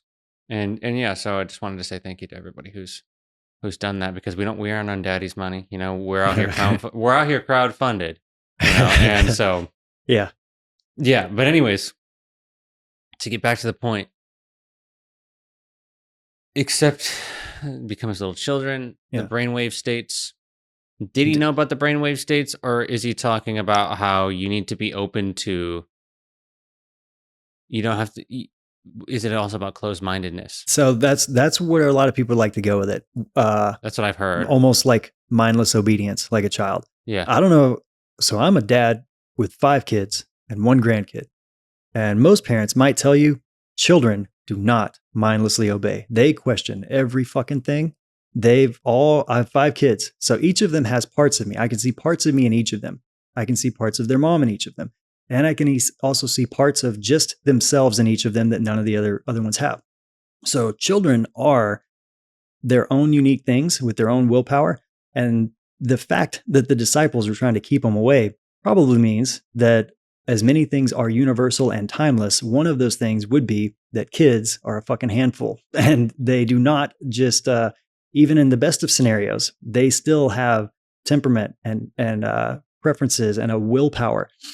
So that's not what it means. That's what a person in power would want us to think it means, so that you and I that have started moving into wanting some answers and wanting some connection to God would be like, oh, well, that makes sense. I'll just be like a child, and I'll just listen, and I'll just humble myself. Well, that works at first, because the Bible is the story of the evolution of consciousness told through the ground level perspective of the human experience. So everything makes sense on the surface human level. But that's why there's little interpretations. That's why there's interpretations. That's why literally there is gematria, there is numerology decoding the Bible for people who want to get more into symbolism to try to find higher truth. I just did that last podcast, Chris Jones. Yesterday? This will come, and this will come out after. Beast Mode Jones? Yep. Shout out Beast Mode Jones in Dallas. Dude, I mean, that's what we did the whole podcast. It's just talking about symbolism and the numbers. Nice. I can't wait to watch it. But that's what I was saying. And just back to the whole, why don't you wear wool and linen? Well, why the fuck not, right? It's just a rule. Do what I said. Don't do it. We find out later, or if there's such a thing as time, it's all exists now. You hadn't heard either of those verses till right now. So as far as you're concerned, that's all today. There's a Bible verse that's on paper, was written 5,000 years ago, that says this. There's a scientific study that's 10 or 12 years old that proves that there's a scientific reason for that thing. Jesus said thousands of years ago, unless you be converted, turned into a child, not acting like a child, not behaving like a child, but until you turn yourself into a child, you can't enter the kingdom of heaven, which, by the way, the kingdom of heaven is within you. So how does me being a kid help me go into myself more easily? Scientifically speaking, the most logical answer is that it's because children at that age operate in a theta brainwave state, which matches the brainwave state of meditation. And then there are tons of scientific studies that in that book, Joe Dispenza talks about how they did an experiment where they effectively changed the past. They reviewed some medical documents of a study that happened like 20 years prior. And then in current time, they had people daily collectively meditate on reimagining the story. And then it basically changed the past, the documents of those previous experiments. And this ties into time not being real. And in our first podcast, we touched on this, which is where I was asking you, basically, and I've done this with a few people, that basically if you were to try to remember, I mean, it could even be where you were yesterday. You could try to remember the hotel room that you guys were filming in, right? Mm-hmm. And try to start imagining it as best you can. Mr. Jones was on like a couch. Do you remember how many cushions are on that couch? Mm-hmm. Do you remember what color it is? Mm-hmm. Do you remember the picture that was hanging on the wall? Mm-hmm. Now I've got a picture of it because I'm like pulled up your Instagram. So you remember it, you see it. Mm-hmm. What was the picture hanging over the couch? It was like it was like abstract. It was like blue and it had like horns in it. It was orange. Okay. Yeah. Like a blue and orange kind of circle. Okay. So pretty close, right? Like now, I'm like, okay, so if you open your eyes, mm-hmm. see that picture, does that look exactly like how it's a little different, right? Yeah. But you knew you were there and you knew that what you were there was a truth. But once you start asking your mind to paint a picture of a place you have been, I know I've been there. It's real, right? It had to have been real. I was there. Brain, put the picture back in my mind of where we were at. It starts giving you answers that aren't the full truth. But because we asked it for an answer, it gives us something. It will always give you something. And you think, okay, thanks, brain. I kind of deep down know that that's not the real truth, but it's close enough. So we're going to go with it. That's the past, how I remember it. We'll never be able to fully remember every detail. Never ever, right? Like while we're in the human experience, while we're in a human body, because our brain is like spending most of its time deleting most of the information of where we're at. But that's kind of not the point. The point is that what about people with photographic memory? I've never met one of them, and I've met a couple who could actually like not prove my point with this. But it's whenever you start trying to look into a memory of the past, and you can do this especially if you've got a picture of something that you're about to ask somebody about, and you start asking them to describe the picture, like, you know, the house that's behind you, how many windows did it have? And they'll remember not standing there looking at the camera, but they'll remember the picture that you're holding because they've looked at it way more times, and they're still having a hard time painting the picture, because when you ask your brain for information, it will start producing something. The brain will never just say error 404. And you'll be like, I don't know. Like if you really ask it, like we deleted that and sent it to the cloud, bro. You're on your own. It's not coming back. Like the brain will never say that. If you ask your brain for something, some piece of information, it will shit you an answer, whether it's right or wrong. But if it has anything to do with the past or the future, at best, it can only be partly true. But our brain will do its best to fill in the blanks until we say stop. And we'll just go with it, even though it's true or not. We'll just let ourselves believe what the brain said. Now, the future works the same way. When people start trying to manifest, they start aligning to a thing they want, a goal they want, a future that's possible for them. And they get overly committed to the who, what, how, and end result and all the little details. But those dots belong to God, quote unquote, right? Those aren't for us because our free will, our self exists in the eternal now. All that past and present stuff with all those dots that we can never fully fill in, those belong to the original creator, to the original source creator. Because to some degree, time is not real. We're always just right here, right now, having the experience with what information seems to be available and how we choose to, what we choose to do energetically. This is another fun one. Here, I'm going to hand this to you. Maybe later I'll send you this picture if you want to put it on the screen. But like, look at that. You can zoom in. I can put it on the screen right now. It'll zoom in, proof to you, like what it's saying. Yeah. Yeah. There's a fuzzy picture of a red Coke can. And then the caption is, "There is no red in this picture. Your brain is filling in the red color. The picture is made entirely of light blue, black, and white." Now zoom in really close to where it looks like it's red. The red disappears and it's There's no way. Yeah. So that's what I'm saying. Like this is this is the most simple, concise way when I like get into symbology, right? Like you can't fucking intellectualize your way to source because your brain is full of fucking shit. Scoot to like your left a little bit so you can see that what was red is actually white. Yeah.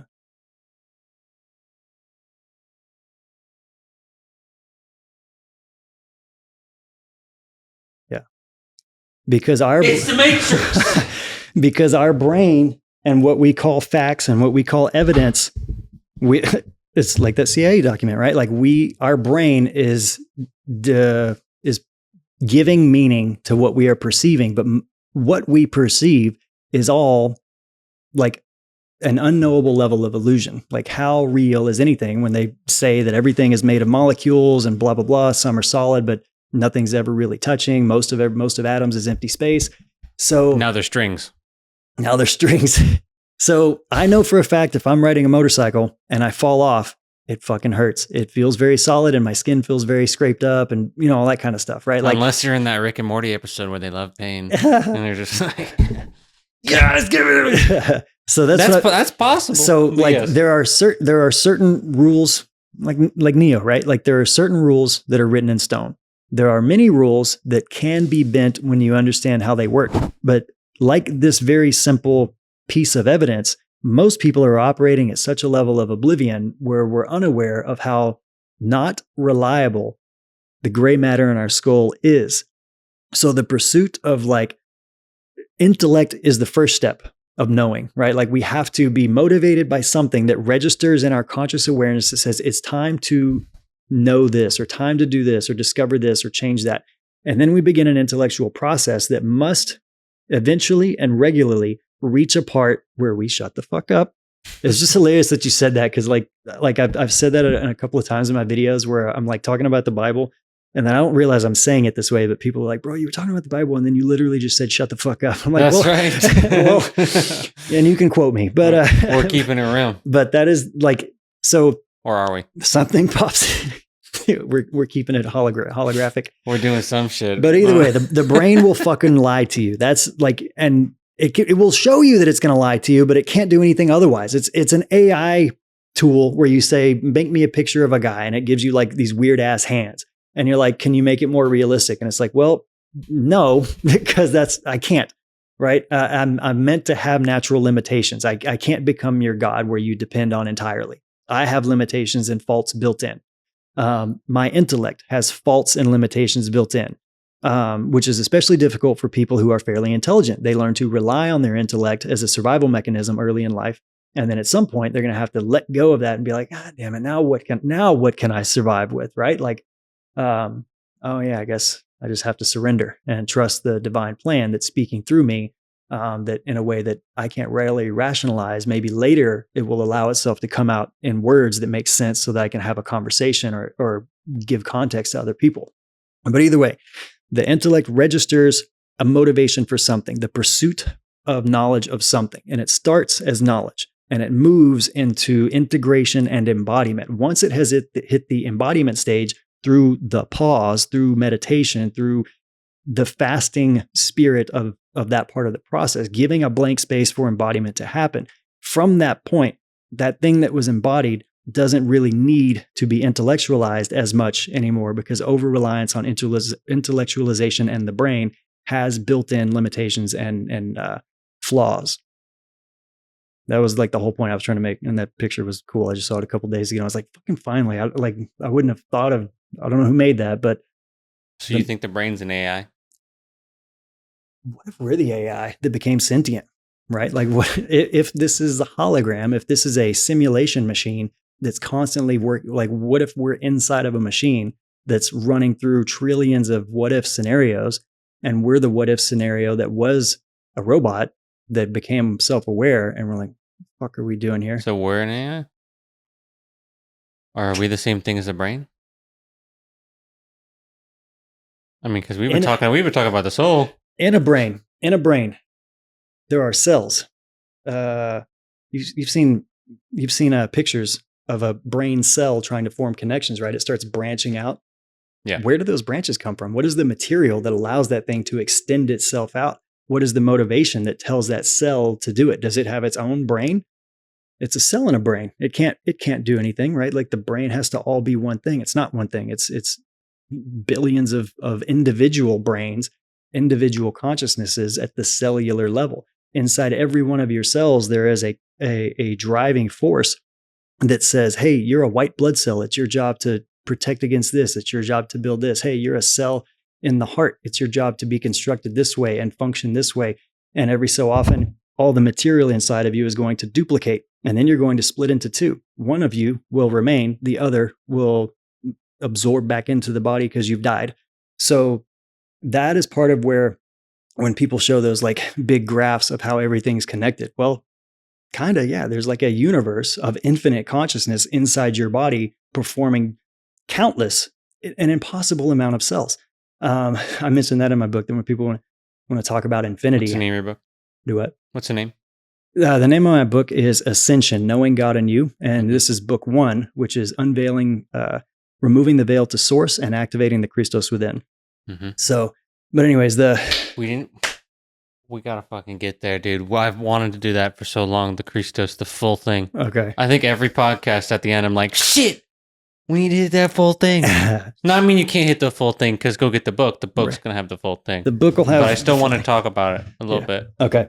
But just a quick note, I mentioned like people try to wrap their head around infinity. I was like, well, think of a trillion. That's a really small number. And if you counted to a trillion counting once every second, it would take you over 30,000 years to count to a trillion.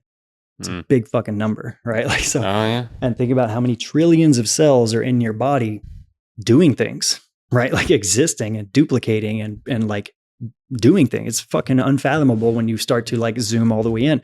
Just like when you zoom all the way out, there is no end. You can't, like you can intellectualize to a point, or at least for me, I intellectualize to a point where I'm like, oh, this is fucking amazing. This is like fantastic. I can't fit it all in my human brain. So this is a reminder that I've gone off in an imagination. It's time to come back to my breath. Pause for a moment. Listen to my breath, listen to my heartbeat. Yeah. Is that that right there is a really fascinating point. Is that intelligence that is doing all of that smarter than you?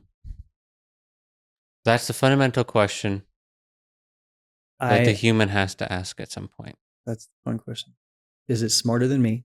am I the aspect of itself that craves this experience that it can't have other than through being me right here, right now in this experience? Is it intelligent? What's the level we're talking about? That's why I like the theory about the universe just being delegations of authority, Right. with the universal mind being that top down. Uh-huh. The universal mind then spawns the galactic mind, then Yeah. spawns the solar systemic mind. Mhm. And this is an old idea. This is not like a new age This idea. is not new at all. No. So it's in multiple different cultures. I mean, if you think about it, the Egyptians, if they think the sun's a god, I mean, that's pretty much the same thing, right? And if in Hindu, they think that, I mean, there's the same concept that there's like this specific god that has this thing, and they do have this specific quality to them. I could go on to it for days. Polytheistic cultures are effectively personifying every perceivable energy and nuance that can be grasped, And it makes they sense, give it a dude. personification. And people want to throw that shit out. Yeah, like But it makes sense. Like, Like listen, the sun kind of is God. all people, Isn't it? all people have had people that perceived the truth, right? Like the whisper of God leaves nobody unfound. Jesus said, "Everybody's coming. It's not the will of the Creator that any of these should be left behind." He didn't say everybody who joins Christianity, everybody who becomes a Jew. He said everybody.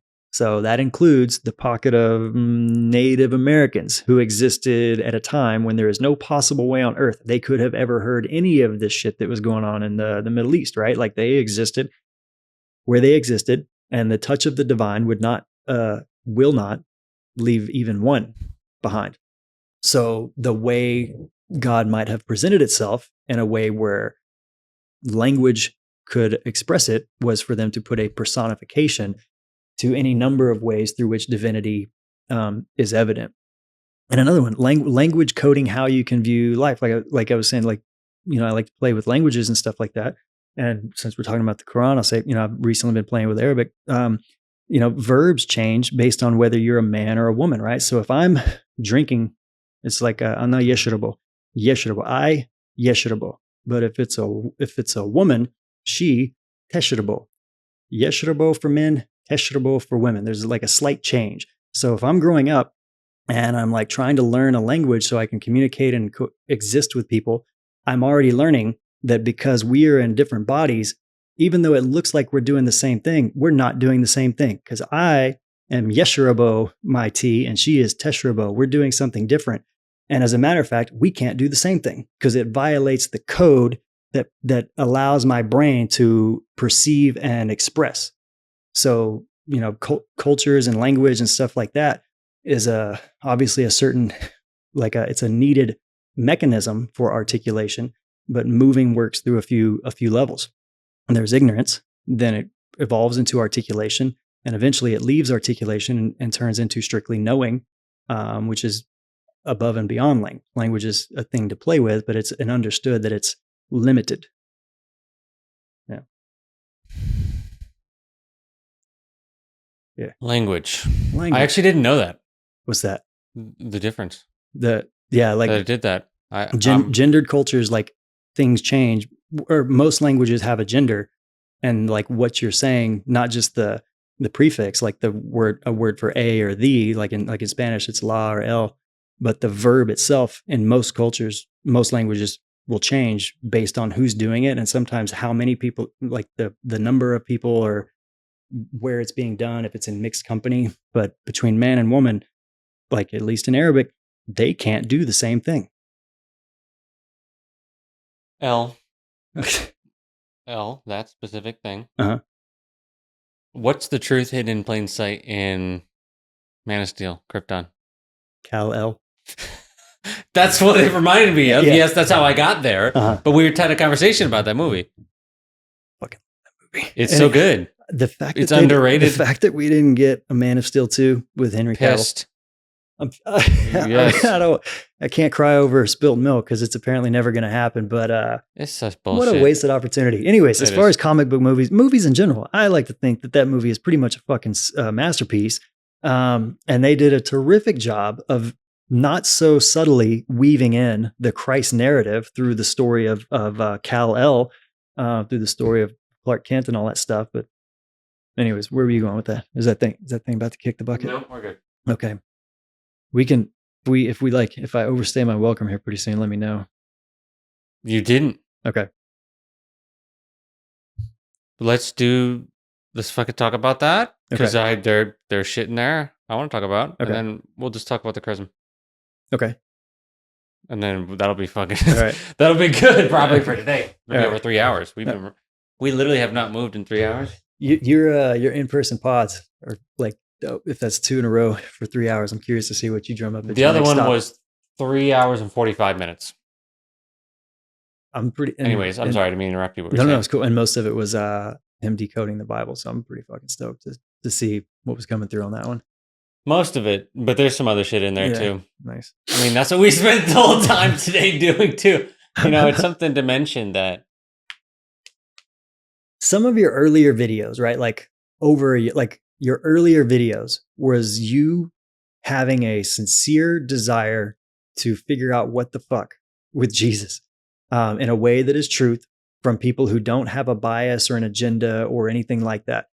And it's just funny that indirectly you are not doing, but like you said earlier, you are not specifically going down that road, but you are aligning with people and you're aligning with places of information that are being like, oh, hey, by the way, I basically consider this essential reading for spiritual development, right? Not because someone said so, not because I'm looking at it from a strictly surface level perspective, but because it's so fucking coded, I haven't outgrown it yet.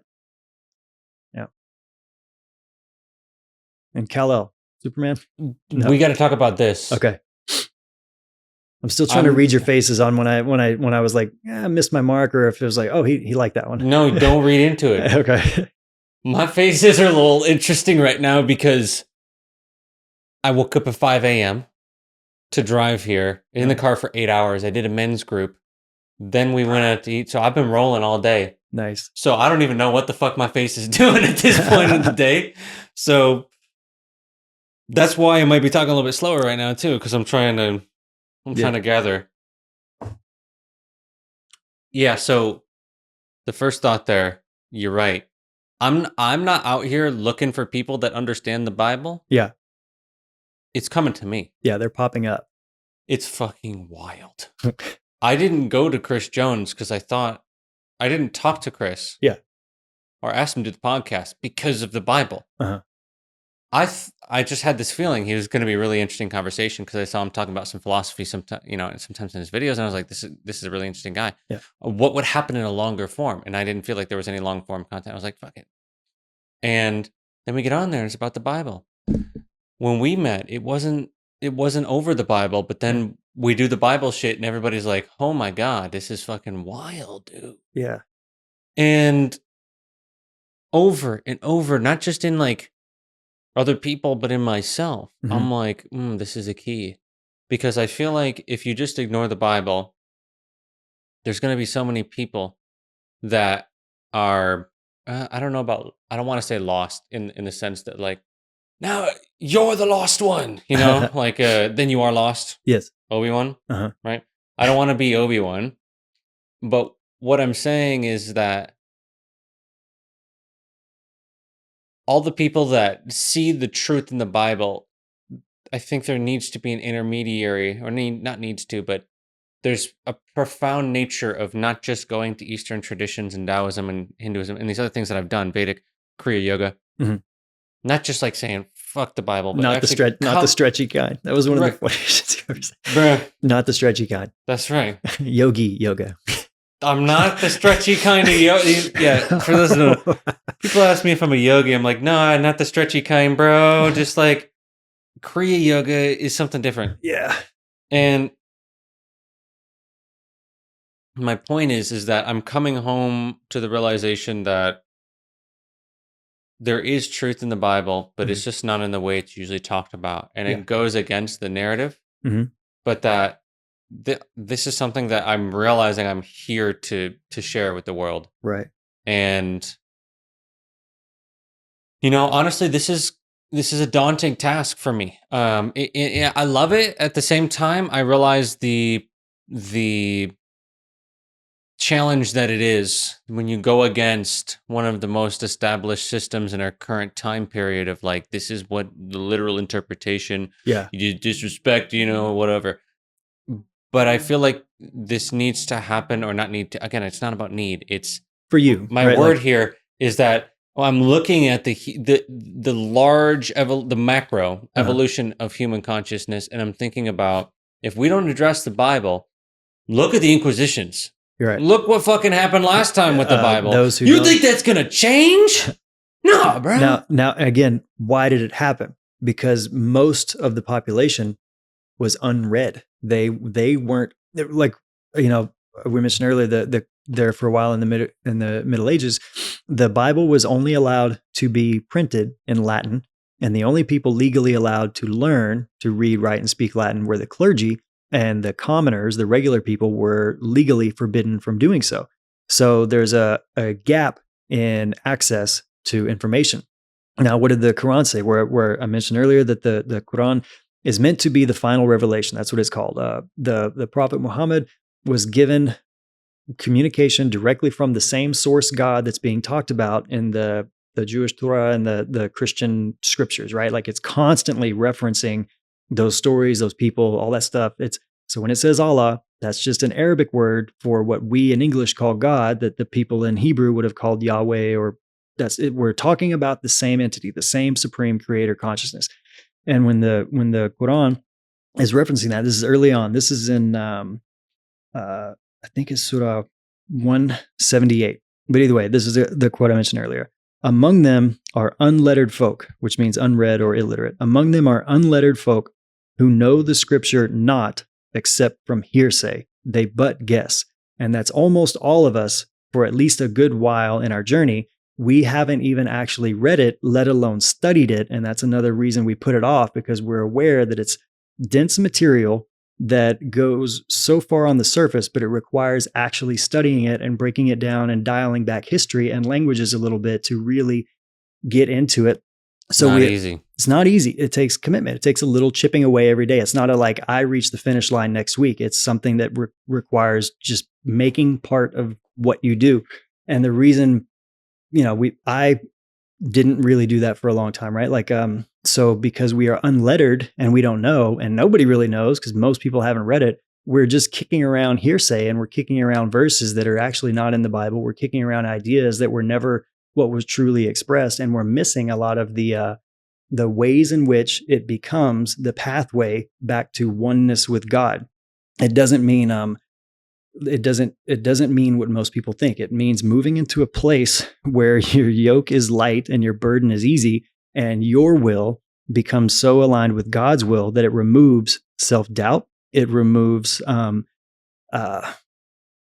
guilt, stuff like that. And then reality will bend in the absence of doubt.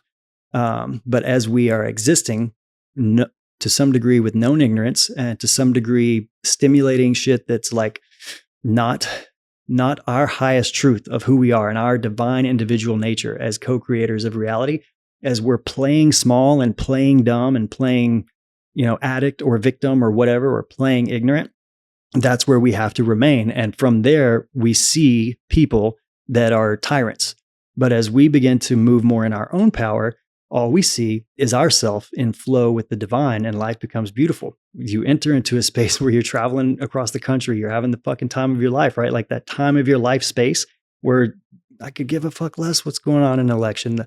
Like, I'm aware that there's stuff going on in the world that is negative, and I'm aware of why that's happening. And if and when I'm called to participate or to have a role in that, it'll happen. But right now, like, that stuff is so far removed from the experiences I've already had. I've already worked through that stuff, and I'm moving more into alignment with the will of God, and willingness to be of total service, even at the detriment of my own wishes and my own self.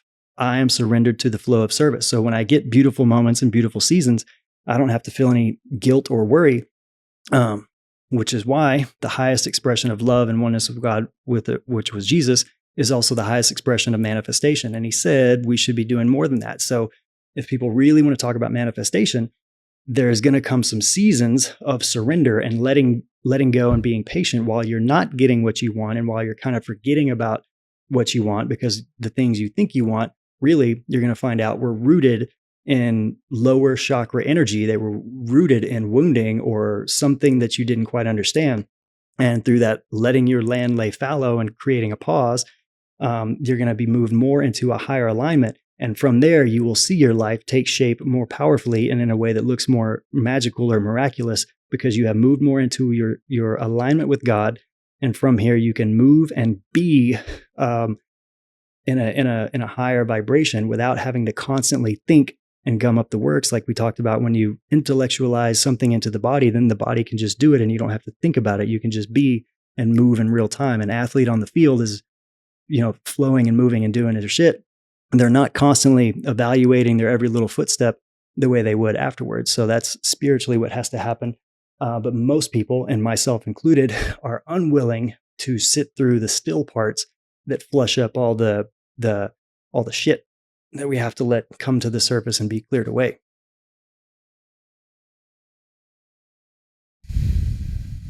Yeah. That was food for me. I was just telling you earlier that this is the first time in my life I haven't wanted food. Uh-huh. It's the first time in my life I don't have to like resist it, Mhm. as in the temptation of gluttony. If anybody hasn't, heard that part of your story before, where was your weight at before you committed to taking your health seriously? I was 315 pounds, which I'm at like 185 now. Yeah. So It's a big a change. lot. It's a big change. Over 120. I don't know the exact number now, but the point is that I had a profound moment today where I'm just like walking in this hotel and I'm like, I don't even want to eat shitty. And there's a huge difference between the negation of something Uh-huh. and the affirmation of something. Right. The affirmation of my body out of compassion. Uh-huh. And it was like, it wasn't an effort thing. Right. And so many people are at that point where they're like, I have to resist the temptation. Right. And it sucks. Yeah. And I think I'm at the point where, not because there wasn't discipline, but Yeah. the last 2 months I didn't eat out once. Yeah. You knew it. You And- disciplined it into embodiment. And now who you are is somebody that, like, look, right, when we go to you could eat whatever you want. You can enjoy. I didn't eat the rolls when we went out to Texas Yeah, Roadhouse, and I got a steak, and it was like That's clean with vegetables, you know? That's what I mean. You can enjoy food without it turning into something that fucks your life up, right? Like now Yeah. you can enjoy it because you have embodied a higher truth, a higher habit, a higher way of being. And it allows your joy to not become something that fucks you up. It becomes a light, Mhm. a light and easy thing. Food, great. Fuck yeah, I'm gonna eat some And I'm delicious enjoying food. healthy food. Yeah. That's the point. Yeah. Is that it's not about like enjoying. It's as though I had, for so much of my life, I lived thinking it was just going to be, I have to resist eating the ice cream or the popcorn. Fucking Right. popcorn, bro. Oh my God. That was a big one for me for a long time. And this is the first time in my life I went 2 months without eating out, and I ate the same meal almost every day: ground beef and fruit in the morning, and then ground beef and vegetables at night. Uh-huh. Shout out to Rib Rack. I'm not associated with Rib Rack, but they make an original seasoning. You can get it at Publix. Okay. Holy shit, I eat it every day. It's really healthy. Rib rack. Yeah, Okay. and they make the best seasoning up. I've had it for like a year straight, and I never get tired of it. It's crazy, Nice. and it's not anything shitty either. It's not addictive in that way. But the point is that I got off fucking track. The point is that I am only where I am. You were talking about like I'm enjoying. I'm in the spring. The only reason why I'm in the spring Uh-huh. is because I faced my shit. Yeah. And I admitted to myself that I was lying to myself. Yeah. And the part that people don't want to do is admit that they're lying to themselves about how they're self-sabotaging. Yeah. And how they are actually causing their own Yep. problems by their inability to be honest with themselves. Yeah.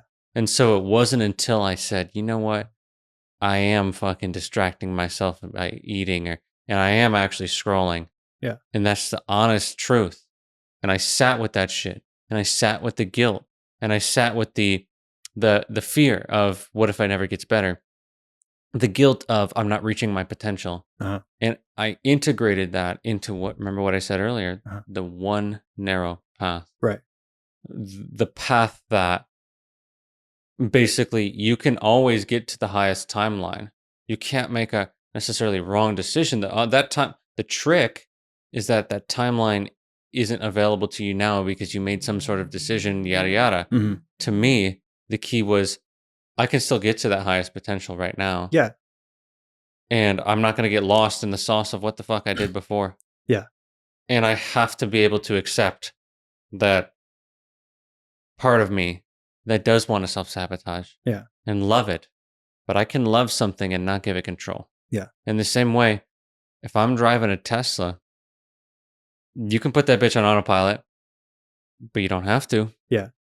And where's it going to take you if you put it on autopilot? And what I think people don't realize is that if you can compassionate, and this is actually interesting because I'm going to go in a completely different direction than probably what you're expecting. Uh-huh. I'm in a men's group called the Fellowship. Mm-hmm. And in the men's group, we talk about, a lot of different things. And I think men's work is powerful. I have my own men's group. And part of what we were talking about today was the idea of nurturing yourself. Uh-huh. And the idea of the disconnection from the mother. Yeah. How it starts at literal birth. The first thing is we're getting taken from the mother. Right. We're getting the cord cut. And it's just like the mother barely gets to hold the child. Yeah. And so some of our first imprints of this world is getting removed. You're on your own, bitch. Yeah, right. And how deep that shit can go. Yeah. And I think that as a man, I think that the David Goggins path can work for some people. Works for a while. And that's why we get icons like that uphold that message, because for some guys that can have the agreement with it to start them along a path of self-empowerment until they realize it's maybe excessive or, it's a caricature of a certain idea. But well, you can conquer the inner bitch. And Yeah. you can. And a lot of men will get value from doing a hard shit as soon as you wake up. Absolutely. Yeah. But the part I'm getting at is that as a man, for me, Uh-huh.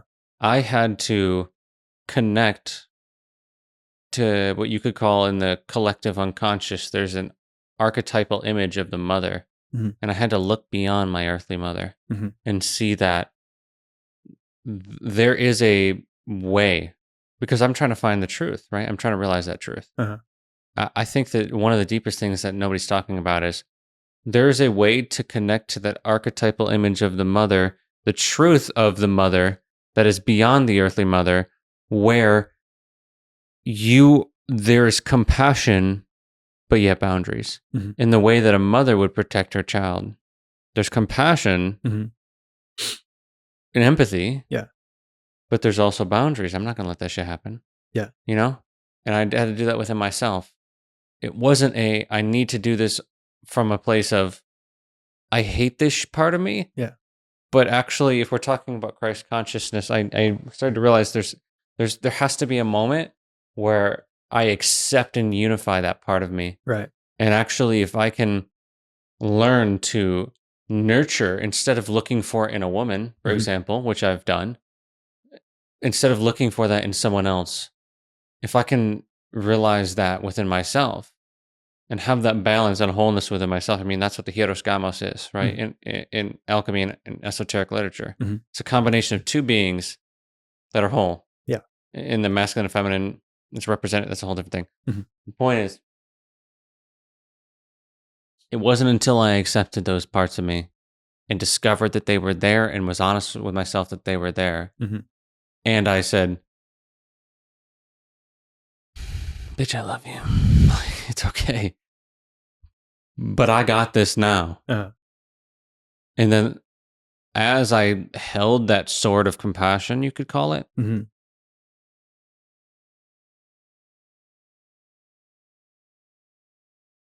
it began to trust. I began to trust in that greater intelligence because it comes back to what we were saying, that Uh-huh. small, still voice within. Mm-hmm. That voice is that mother in some sense. Yeah. And it's interesting because the way the Roman Catholic Church teaches it is that it's God, a man. And so I think for as a man, the unconscious anima and animus, right? The unconscious feminine or masculine part, that's what Jung taught. Yeah. So as a man, I have unconscious feminine part. So if I connect to the truth of what that is, oh shit. Is that the compassion we're missing in the world? Am I missing it within myself? And so to wrap this all up, if I can't access compassion for those parts of me and accept that they're there, but also if I can't if I can't transcend those controlling, if I can't do that, then it doesn't happen. And so the only way that this happens, if you take the narrow path of, in the same way, Jesus saw what the fucking tempter did, right? And you can say, well, is it a metaphor, is it a symbol? I think it's symbolic. To me, the devil is symbolic of that temptation of the carnal mind, you could call it. And so to see the carnal mind for what it is, to see that parts of your psyche for what it is, right? But also just understand that it's like a fucking child. Yeah. In multiple different ways, can be good and bad. I'm gonna have to get into the nuance, but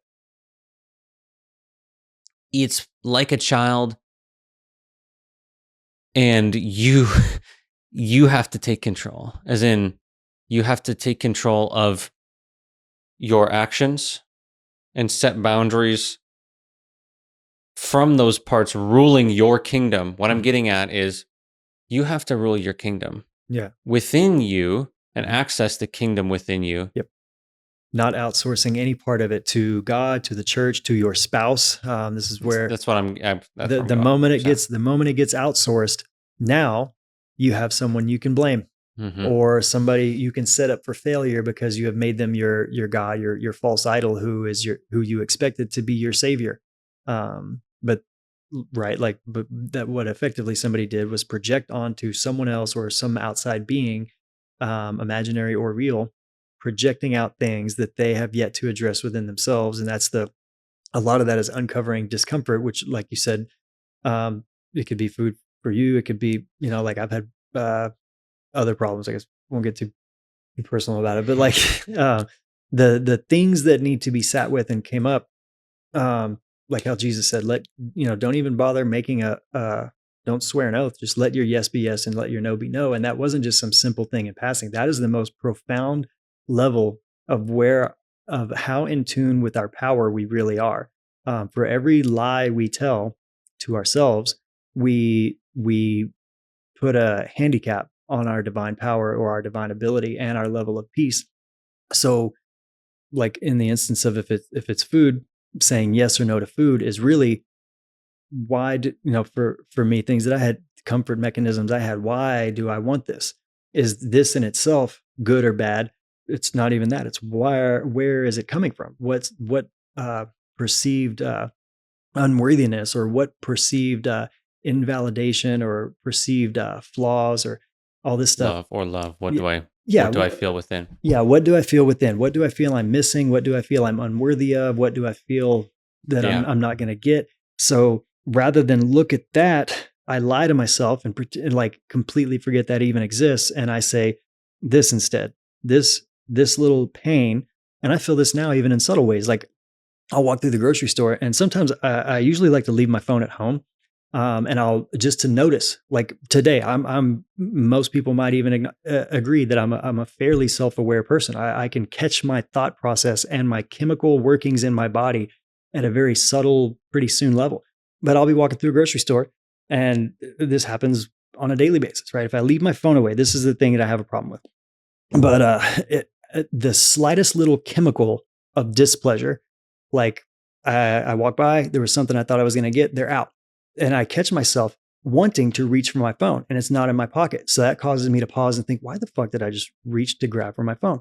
And it's because I had the slightest little hint of disappointment or frustration or like a negative chemical emotion. And my body wanted to find the first thing I could grab that gives me a dopamine hit or a positive reinforcement or something like that. I have just ignored something and attempted to outsource it with an external filler, an external band-aid, versus giving myself ways to let that whole thing be visible to me so I can feel it, so I can at least realize that the specifics of what's happening, the thing in the grocery store, the argument with this person, or a discussion with my ex-wife, or something with my kids, or the thing that I find myself doing that I enjoy or hate or feel guilty about or feel proud about, whatever, none of that really matters. It's leaving enough room to figure out that what's happening is there are chemical reactions in my body and in my mind, and some of them that don't feel good cause me to go do things that do feel good. And in between there should be room for a pause where I can say, why doesn't this feel good? What is it telling me? What is it telling me? That am I going to go hungry because they didn't have the thing I want, and that triggered some sort of like poverty mindset of things I've experienced in the past? Is it triggering a lack mindset? Is it triggering this or that? Is it have a relationship issue? Is it triggering a thing where I'm never going to find connection, or I'm unworthy unless I find these things, or whatever? So leaving room to just see the inner alchemical process happening, and let it reveal itself to me at more clear levels of energy and chemical processes, has been a big part of this past year or so. I think sometime we got to do a whole podcast on alchemy, dude. That's one we haven't even talked about. Fascinating. That would be a dope one. Yeah, that would be a dope one, because that would probably let both of us get a little more in our like hippy dippy shit, which I think for the most part, fuck it, dude. It seems like people enjoy the fact that we don't sound too off the wall, but some people are going to be triggered. You said Akashic Records. But it's like, yeah, there's always going to be shit that we can't prove that yeah, probably exists.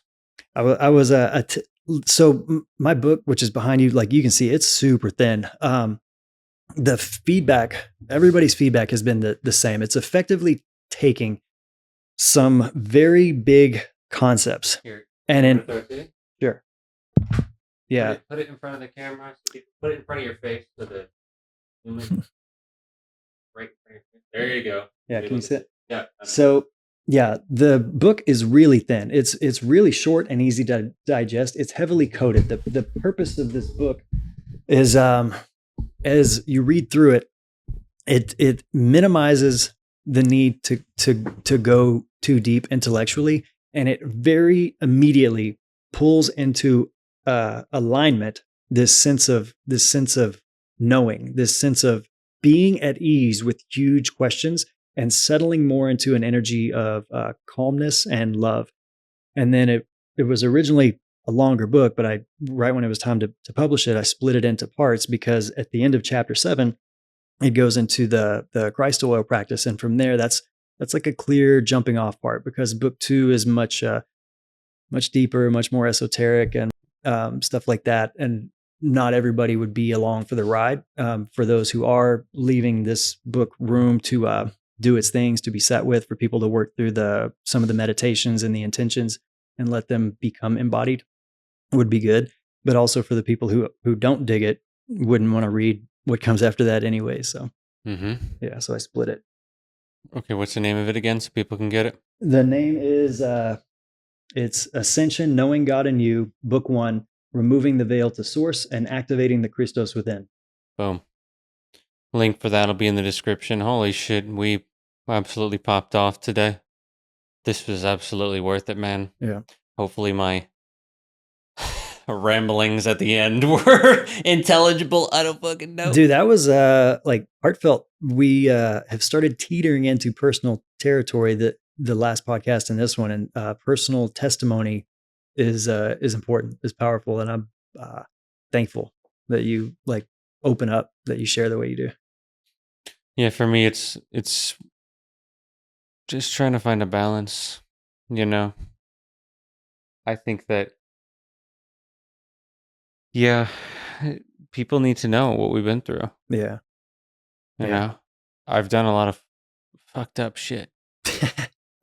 And I'm not perfect. Yeah. I'm still trying to learn, and I'm still on that path. You know, I'm not somebody, don't ever put me on a pedestal, because I'm just a man for now. I'm doing shit. I mean that in the sense that I'm a soul. Yeah. And also, we're all the same, is what I'm getting at. Yeah. We're all the same essence and spark of creation. And so I just want to say thank you, man, for coming on to the podcast. Thank you for doing this with me. We went deep today. And like I said, dude, this was worth coming out here to sit with you in person. And it's been truly an honor. Thank you, brother, for letting me come hang out with you. Yes, sir. Let us know what you think down below. For today's podcast, I'm going to go get some sleep, probably. Maybe. We'll see. It is 11 p.m. This has been part of the Texas tour. Oh, Jax. Easy, bud. But yeah, this has been the Texas tour of the podcast. If you want to see more of the in-person podcast like this, consider supporting the podcast. If you want to support the podcast, one-time donation, you want to check out the stuff we've got down below, it'll give you a description of how you can help out. Anything helps, and I appreciate any and all fucking support because it goes right back into this. Like I said before, the only reason we're here is because people got something from the podcast that I've been offering.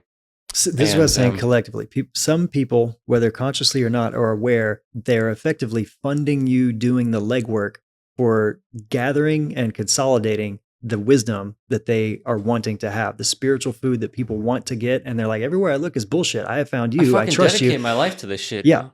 Yeah. For sure. I mean, and it's not even just about like me offering. It's about like, this is a fucking movement. This is beyond me. This podcast is beyond me. It feels like the podcast wants to come through me. Yeah. Like not even just like a me as in a personal me, but it almost feels like the podcast is its own entity. Mm-hmm. And it just wants to create. And I'm just like, all right. Like that was the immediate thing after I did the challenge. Like, I'm just like, let's just go podcast. Yeah. Didn't even have a second thought about doing it. Get right into it. Literally, I didn't even take a break. No. I was shocked, honestly. I thought you were going to spend like a week or something just kind of kicking your feet up or relaxing a little bit in Tennessee. You're like the day of closing of your last container, you were on the road. I was like, this Sunday you're going to be like, bro, I thought you meant like in a month from now. Like you hit the fucking road, like one thing to the next. Dude, I think this podcast, the podcast is doing well, but I think these conversations are what really take it to the next level. Yeah. The in-person, we can go back and forth in real time versus like over the internet. I kind of have to be like, can we cut it? You're doing the same just because there's a delay. There's something special about it. So I love it. I'm going to continue to do it no matter what the fuck happens, just because it's my passion, definitely. And my passion is also in the Bible. I'll have my own shit, just like, you have your own shit, but there's just some things that I feel like deep within we know we're meant to do. Uh-huh. And I feel like the thing I want to leave on is that when you're doing that, even in the moment, if you only know what that is right now, like I only know that what I'm meant to do is this right now. Yep. I'm not saying it's like an abstract thing eventually, but just this is what feels like the highest path I can take. Uh-huh. I don't know how the fuck this is going to work out. I don't, but I know that it is going to. Hey, you want to hear real quick? This will be a super short success story from the Bible that you will like. I know it. Have you ever heard the story of Joseph? Tell me. Okay, so Joseph was the one. His dad was Jacob, whose name became Israel the night he wrestled with an angel and demanded that God bless him. This is a story of Jacob discovering the third eye, the pineal gland. This whole thing takes place, and he names the place Peniel. Anyways, long story short. I do know that. Okay, so that story's badass. Jacob's a badass. His name becomes Israel. One of his sons is Joseph. Joseph is a little bit of a shithead when he's a kid. He's clearly his dad's favorite. He's able to like have prophetic dreams and decipher them. And he's constantly bragging to his big brothers about like, I had a dream where all of you were bowing down to me, even you, Dad. And he's like bragging about his coat of many colors, right? Like his very flamboyant coat that demonstrates his favoritism by his parents.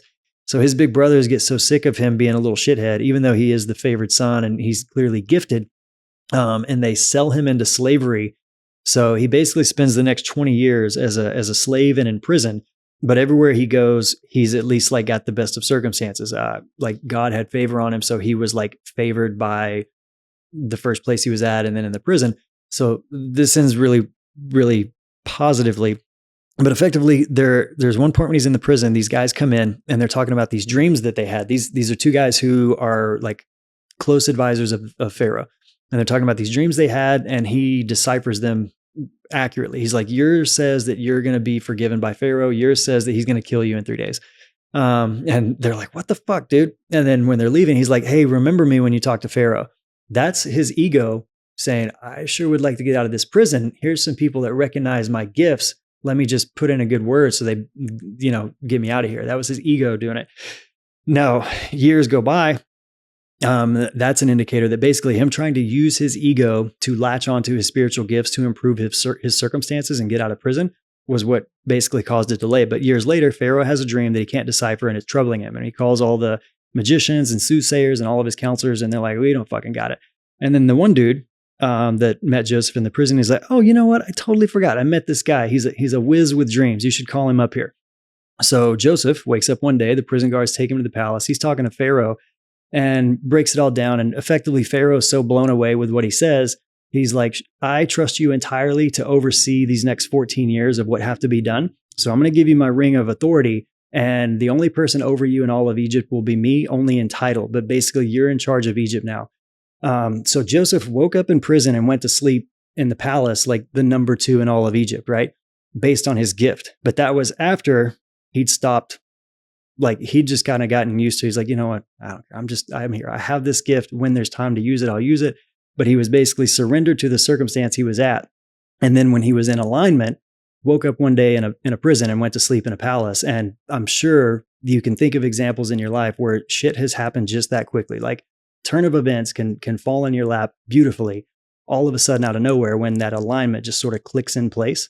So that's sort of what I wanted to chat with, that as you remain like joyfully faithful to literally what you're doing, the podcast and the messages you share and the tons of work you put into creating this stuff and the videos you make, even on the days where that feels like maybe a prison or whatever, like your faithfulness to your calling comes with a lot of joy, but also that is like literally the same reason why some people work hard for 15 years and then one night they're an overnight success in like music or acting or whatever, right? Like you're like literally right in line with your purpose. And on any given day, like all days are beautiful and they're getting better, but on any given day, it could be like holy shit, I woke up in this one place and tonight I'm in this other place now. Bro. So on point.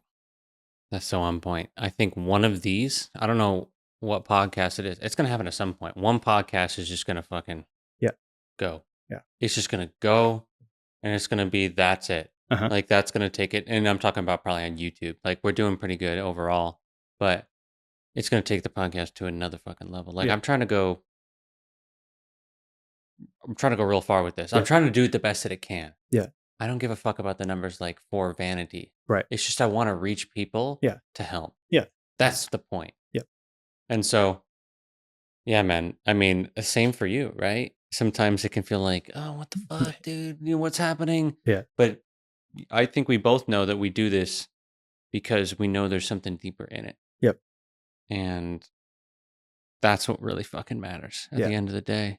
We're effectively always right where we're supposed to be. And as odd of a paradox as it is, the only not taking any shortcuts tends to be the shortcut. Or this shortcut I thought I was taking sure is taking a long fucking time to keep going in circles. Dude. Not taking shortcuts is the shortcut. If that's what that's gold. Yeah. Holy shit. Yeah. I never thought about it like that. It's true. It's true. 100%. Well, thanks again, bro. Yep. We're at 333 on the recording. It'll probably be different there. Let's go. That's what we're ending on. Again, thanks for coming on. And I'm sure this won't be the last one. Cool. All right. Good night, everybody. Give me a handshake, brother. Guys.